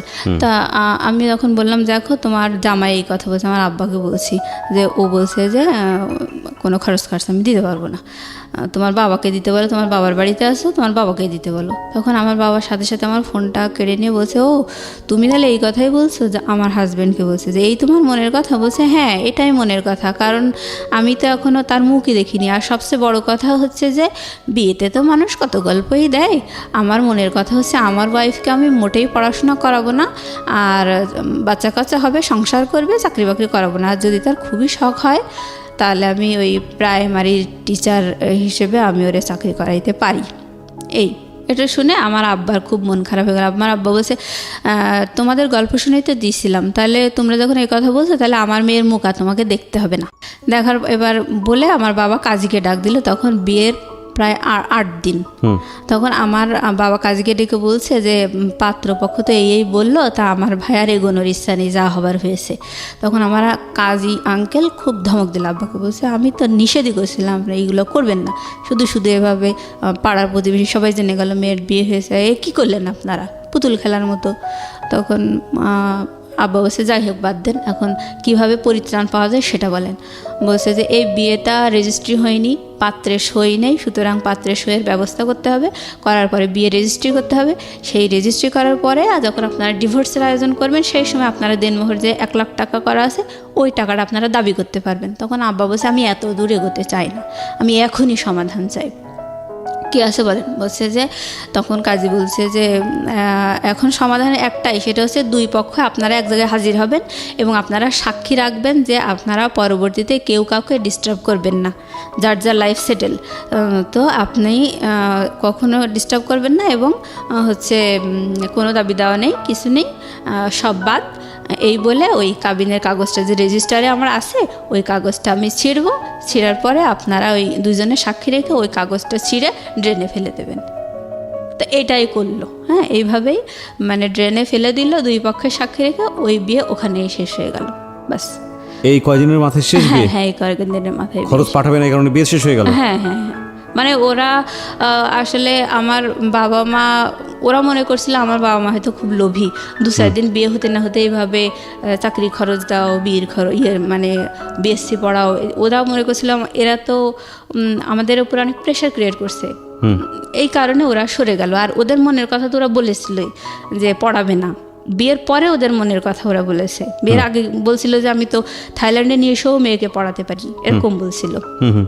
বিয়ের পরে আসল কথা যখন মুখোশ ওদের খুলে গেল তখন আমার বাবা এইভাবে বিয়েটা আসলে বাদ হয়ে গেল। হওয়ার পরে আমি মানে তখন আমার বয়ফ্রেন্ড এটা বলল, আমার বিয়ে বাদ হয়ে গেল, সব মিলায় মানে আমি যে কোন জগতে হারিয়ে গেছি মানে আমি বুঝাতে পারবো না, মানে এটা সহ্য করার মতো না। তারপরে আমি ভাবছিলাম যে আমি আসলে সুইসাইড করবো, এরকম মানে বোকার মতো একা একা রাস্তায় হাঁটতাম, খুব খারাপ লাগতো, মনে হতো আমি সুইসাইড করি, মানে আমার তো কোনো দিক থেকে কোনো দোষ নেই, তারপরেও আমাকে এরকম একটা করলো সবাই মিলে, আমার আসলে এই জীবনে কোনো মূল্য নেই এরকম ভাবতাম। তারপরে মনে হতো না, এটা আসলে আল্লাহর বিচার হতেই পারে না, যেভাবে আমাকে মেরে ধরে রাজি করাইছে, পাত্র দেখতে দেয়নি, আমাকে উপহাস করেছে, মানে আল্লাহ বোধহয় অসন্তুষ্ট হয়ে বিয়েটা ভেঙে গেছে, ভালোই হয়েছে, মানে আমি তো আসলে এটা চাইনি হোক, তো বিয়ে ভেঙে গেছে ভালোই হয়েছে এরকম ভাবতাম। কিন্তু গায়ে তো কালি লেগে গেল, আরও 10 জন তো জানলো, এই হতাশা নিয়ে আসলে খুব কষ্ট লাগতো ওই সময়। পরে আমার বাবা বলতো যে মা মনোযোগ দিয়ে পড়াশোনা করো, চাকরি বাকরির জন্য চেষ্টা করো, যা হবার হয়েছে ভুলে যাও, মানে তাদের কথা হচ্ছে ওসব কোনো ব্যাপার না, ভুলে যাও, খুব সহজেই বলতো আর কি। তো আমি তখন খুব রাগ হতাম, বলছি হ্যাঁ তোমরা তো সবাই মিলে মেরে ধরে এরকম করলে, তাহলে এখন অমনি বলছো ভুলে যাওয়া এত সহজ নাকি? সব কিছু আমার মনের উপর কতটা প্রেশার এসছে, আমি কত কষ্ট পেয়েছি, এগুলো তো তোমরা জানতে চাও না। তখন আমার মা আর আমার বোন বলল এগুলো তো এসব তোর কপালে ছিল, কপাল মানিস না কিসের জন্যে, এগুলো সব তো তোর কপালে ছিল। এভাবে বলতে লাগলো। কপাল। তো আমি আসলে এই সব কথাগুলোর কোনো মানে আমি দিক বিদিক শূন্য হয়ে যেতাম। এরকম এক একটা মানে আশ্চর্য করা অন্যায় কথা শুনে আমার কাছে খুব খারাপ লাগতো, কিন্তু আমি আসলে প্রতিবাদ করতাম না। মানে আমি জানি যে সবাই আমার সাথে এরকমই দুর্ব্যবহার করে, যার কারণে আমি সবসময় চুপচাপ থাকতাম, কোনো প্রতিবাদ করতাম না। তো অনেক কষ্ট লাগতো। আমি মানে যখন আমার খুব খারাপ লাগতো আমি তাহাজ্জুদের নামাজ পড়তাম, মানে কান্নাকাটি করতাম। আমার ওই সময় মানে এত বেশি খারাপ লাগতো, আমি কোরআন শরীফ মানে এইভাবে আমি নিজের কষ্টগুলোকে মানে কম করার চেষ্টা করতাম। তো আমার মানে খুব প্রত্যেক বছর আমি চাকরি পরীক্ষায় টিকার পরে আমার খুব কষ্ট করে মানে আমার এই 16 সালে চাকরি হয় আর কি। আমি প্রতি বছর চাকরি পরীক্ষায় টিকি, যখনই আমার চাকরি হয় না তখনই আমার সরকারি চাকরি, হ্যাঁ সরকারি চাকরি। তা আমার মা আমাকে বলে যে তোরে আল্লাহ ঘৃণা করে, এই জন্য তো চাকরি হয় না, তোর মনে করো দূরভিসন্ধি দিছিল এই জন্যই তো চাকরি হয় না। এরকম এক এক সময় যখনই দেখা যায় যে ভাইবার রেজাল্টে আমার রোল নাম্বার আসেনি, তখনই আমার মা এক একটা উদ্ভট কথা বলতো। এরকম করে মানে আমাকেই সবসময় দোষারোপ। তো আমার খুব কষ্ট লাগতো। তো অবশেষে অনেক চেষ্টা করতে করতে আমার 2016 সালে চাকরি হয়েছে আর কি। মানে ওই সময় আমার বাবা আবার অ্যাক্সিডেন্ট করে পা ভেঙে যায়। তো আমার চাকরি হওয়া দেখে আর আমার বাবা অসুস্থ, ওই অবস্থা দেখে আমার সংসারের সমস্ত দায়িত্ব আমার ঘাড়ের উপর এসে পড়লো। ইভেন আমার বাবা বলতে লাগলো যে হ্যাঁ আমি অসুস্থ, তা আমার ট্রিটমেন্টের জন্য তুমি লোন নাও। তো এই অবস্থায় আমি সংসার ঠেলছি, লোন আছে, সে লোনের কিস্তি দিচ্ছি, এরকম করেই মানে আমার বর্তমান লাইফ চলছে। তো এখনও বিয়ের প্রস্তাব আসলে আমার মায়ের পাড়া প্রতিবেশীরা বলে দেয় যে ওই মেয়েটা একবার বিয়ে হয়েছিল, মানে ভাঙার চেষ্টা করে এক কথা। এখন আমার একটা সরকারি চাকরি হয়েছে, এখন তো আমার একটু ডিমান্ড হয়েছে এই। তো সেই হিসেবে যখন আসে পাড়া প্রতিবেশীরা শত্রুতা করে ওই বিয়েটার কথা বলে ভেঙে দেয়। হ্যাঁ, ওই মোবাইলে বিয়েটার কথা বলে ভেঙে দেয়। তো কিন্তু পাড়া প্রতিবেশীরা সবাই জানে যে আমি আমার হাজব্যান্ডকে দেখিয়ে চোখে, এইটা কিন্তু বলে না। পরে তো পাত্রপক্ষ যখন বেশি আগ্রহ নিয়ে আমার মায়ের কাছে জিজ্ঞেস করে যে ঘটনাটা কী, কারণ অনেক ম্যারিড মেয়েদেরও তো বিয়ে হয়, তাই না? তো আমার মায়ের কাছে যখন যায় তখন আমার মা বলে যে না, পাড়া প্রতিবেশীরা যা বলছে সব মিথ্যা কথা, এরকম কিছুই হয়নি। তখন তো বিষয়টা আরও জটিল হয়ে যায়। এবং সবাই মনে করে যে না, বাবা মা তো সন্তানের দোষ ত্রুটি ঢেকে, তাহলে পাড়া প্রতিবেশীরাই ঠিক বলছে, নিশ্চয়ই মেয়ে কোনো কেলেঙ্কারি করছিল আর ওর বাবা মা গোপন করছে। তার মানে সবাই ভাবে যে ওই বিয়েটা আসলে আমি খারাপ, আমি পালিয়ে গিয়ে বিয়ে করছিলাম, কোনো একটা অ্যাক্সিডেন্ট, আমারই দোষ, এটাই পাত্রপক্ষ ভাবে, আর মানে বিয়ে ভেঙে যায়। তার মানে চিন্তা করে দেখুন যে ও কিন্তু এখন ইডেনে পড়াশোনা করছে, ও কোনো পরিচয় এখানে গোপন করেনি এবং খুব সাহসীভাবে নিজের ভূমিকা এখানে এসে তুলে ধরেছে যে ইডেনে পড়াশোনা করছে। আপনি মাস্টার্সে পড়ছেন না? জি জি। কোন সাবজেক্টে পড়ছেন? পলিটিক্যাল সায়েন্সে মাস্টার্সে পড়ছে, ডিপ্লোমা করাও এবং একটা সরকারি চাকরি করে। আমি গ্রাজুয়েশন এখান থেকেই করছি, ইডেন থেকেই গ্রাজুয়েশন করে। ইডেন থেকেই গ্রাজুয়েশন করা, ইডেনে মাস্টার্স করছে এবং একটা সরকারি চাকরি করছে একটা মেয়ে, এবং দেখতে শুনতেও যথেষ্ট সুন্দর, মাশাআল্লাহ। আমি ছবি দিয়ে দিয়েছি, আমার ফেসবুক পেজে আছে এবং ইউটিউবে আপনারা আসলে দেখতে পাবেন। এই মেয়েটার শুধুমাত্র পারিবারিক অবহেলা এবং ভুল সিদ্ধান্তের কারণে সামাজিকভাবে সে কতটা বাধাগ্রস্ত হয়ে একটা অনিশ্চিত ভবিষ্যতের দিকে চলে যাচ্ছে। তো আপনি আজকে কেন আসলেন জীবন গল্পে এই গল্পটা বলার জন্য, এবং এত নিজেকে একেবারে প্রকাশ করে কোনো পরিচয় গোপন করেননি, ছবি দিয়ে কেন আপনি সাহসী ভূমিকা নিতে গেলেন? আমি আসলে সাহসী ভূমিকা নিয়েছি কারণ আমি আমার দিক থেকে অলওয়েজ রিয়েল। ওকে, আমি কখনো মানে ঢাক গুড় এই ধরনের মানে আমার মা যেভাবে ঢেকছে দোষগুলো, আমি এগুলো পছন্দ করি না। আর কথা হচ্ছে আমি কখনো মানে কোনো কিছু জটিল বা রহস্য রেখে, কোনো কিছু গোপন রেখে, ভুল ত্রুটি গোপন রেখে আমার কোনো স্বার্থ উদ্ধার হোক, এটা আমি কখনো চাই না, আমি পছন্দ করি না এগুলো। তো আমার মা যেভাবে গোপন করছে এটা আসলে তারই দোষ, মানে এগুলো তো তারাই দিয়েছে, দোষ তো তাদের। এখন তারা এগুলো মানে স্বীকার করছে না। স্বীকার করলে দেখা যাচ্ছে হয়তো পাত্রপক্ষ তাদের সাথে বার্গেনিং করবে যে কেন এভাবে বিয়ে দিলেন। আচ্ছা আচ্ছা। আমার মা তো নিজেদের দোষ মোটেই ধরতে চায় না। আর কথা হলো যে কপালে ছিল, এই হলো বলতো সব সময়। তো যাই হোক, এখন এইভাবেই বাধাগ্রস্ত অবস্থায় আছে। তো আমার মা আপাতত একটা ঘটক ধরেছে, সেটা তারই একটা দুলাভাই। হ্যাঁ, তাকে বলেছে যে আমাদের এলাকায় অনেক শত্রুর মধ্যে আমি বসবাস করি, আমার মেয়ের বিয়ে বারবার এভাবে ভেঙে যাচ্ছে, তো আমি চাই যে মেয়েকে অন্য জায়গায় এনে বিয়ে দিতে। এটা আমার মা আপাতত মানে এটা আমার ইনস্ট্যান্ট এই ধরনের আচরণ আমি পাচ্ছি আর কি, যেটা আপনার জন্য ভবিষ্যতে ভালো হবে না। ভালো হবে না, কারণ তারা কোনোভাবে আমার বিয়েটা স্বীকার করছে না। কিন্তু বিয়েটা তো আসলে কিছুই না, আমি আমার হাজবেন্ডকে চোখেও দেখি না, আমি চিনতেও পারবো না কার সাথে বিয়ে হয়েছে। তাহলে আপনি আজকে রেডিওতে, আমি যদি ভুল না করে থাকি, আজকের এই জীবন গল্পটা বললেন মূলত একটা উদ্দেশ্য নিয়ে, যে আপনি আপনার একটা ম্যারিড লাইফ চান এবং এমন একটা ছেলেকে চান যে ছেলেটা আপনাকে পুরোটা জেনে শুনে বুঝে তারপরে আপনার জীবনে আপনার এবং জন্য আমাকে হাত যাচাই বাড়ায়। করে নেবে, আমার সাথে কথা বলে। ইভেন আমার যে আপনি কি ধরনের ছেলে চান? আমি চাই মানে আমি একটা সরকারি কর্মকর্তা, আমি কিন্তু ঝাড়ুদার না, আমি একটা অফিসার।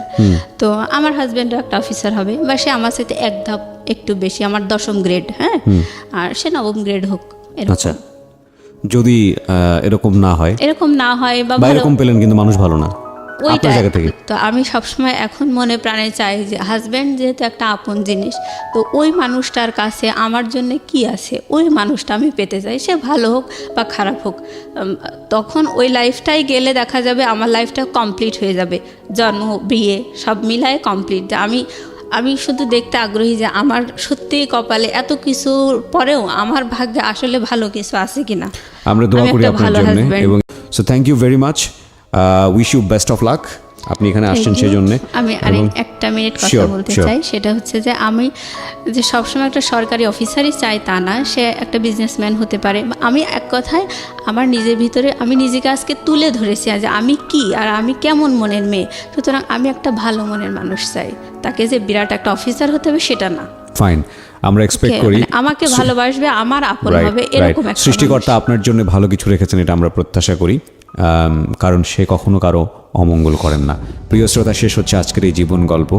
সবসময় যে কথাটি বলতে চাই, প্রতিটি মানুষ তার নিজ নিজ জায়গাতে অনেক বেশি সীমাবদ্ধতা নিয়ে সামনের দিকে এগোয়। বিভিন্ন রকমের সমস্যা, বিভিন্ন রকমের মানুষের। আমাদের জায়গাটা থেকে যদি আমরা পুরো দুনিয়াটাকে জাজ করি তাহলে সেটা ভুল হবে। যদি আপনি মনে করেন যে আপনার সমস্যাটা সেটাই সবচেয়ে বড় সমস্যা, সেটা যেমন ঠিক, প্রত্যেকেই তার নিজ নিজ সমস্যাকে অনেক বড় সমস্যা মনে করছে। আজকের এই জীবন গল্পে পুরো গল্পটা শোনার পরে অনেকেই হয়তোবা তার নিজ জায়গা থেকে মনে করতে পারেন যে মেয়েটা যিনি গল্পটা বললেন তিনি একটা বেহায়াপনা করেছেন, কারণ এই ধরনের বিষয়গুলো তো পরিবারের ভিতর থেকেই সমাধান হওয়া উচিত। বিয়েটা তো পরিবারেরই বিষয়। আমি শুধু তাদেরকে একটা কথাই বলতে চাই, কথাটা আপনি ঠিকই বলেছেন, কিন্তু জীবন গল্পও এটা এমন একটা প্ল্যাটফর্ম, এটাও প্রতিটি মানুষেরই একটা পরিবারের অংশ হয়ে গেছে, হতে পেরেছে। আমি বলবো এটা আমাদের অনেক বড় একটা পাওয়া, কারণ এখানে এসে যে সফলতার মুখ আমরা দেখেছি গত 7 থেকে 8 বছরের এন্টায়ার মাই ক্যারিয়ার, এই জিনিসটা হলফ করে প্রচার করিনি যে এই অনুষ্ঠানে আসার পরে ক্যান্সারের রোগী সে কী পরিমাণ অর্থ সাহায্য পেয়েছে, এই অনুষ্ঠানে আসার পরে একজন দুস্থ পড়াশোনা করতে পারছে না, সে সাহায্য পেয়ে আজকে সে কোথায় পড়াশোনা করছে, এই অনুষ্ঠানে আসার পরে একজন মেয়েকে বিয়ে দিতে পারছে না, মানুষ তাকে সাহায্য করে সে তার মেয়ে কোথায় আছে, এখন কীভাবে সংসার হচ্ছে, এগুলো আমি কখনো প্রচার করিনি। কেন করিনি জানেন?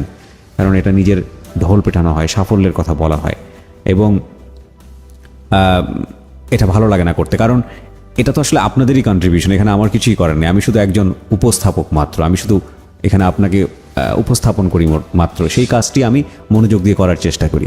সুতরাং ক্রেডিট আসলে সব কিছুই আপনাদের। আর আজকে আমাদের এই যিনি গেস্ট, তিনি যেই সমস্যাটি নিয়ে এসছেন সেটা তার আজীবনের অনেক বড় একটা সমস্যা। তিনি তার পরিবারের উপর আস্থা রাখতে পারছেন না বলেই তিনি এখানে এসছেন, এবং তিনি আমাদের এই অনুষ্ঠানটিকে সবচাইতে গ্রহণযোগ্য মনে করেছেন সেই জায়গাটি থেকে। এটা যে আমাদের জন্য কত বড় পাওয়া, দ্যাট ইজ বিয়ন্ড ইমাজিনেশন। অনেক বেশি ভালো থাকুন।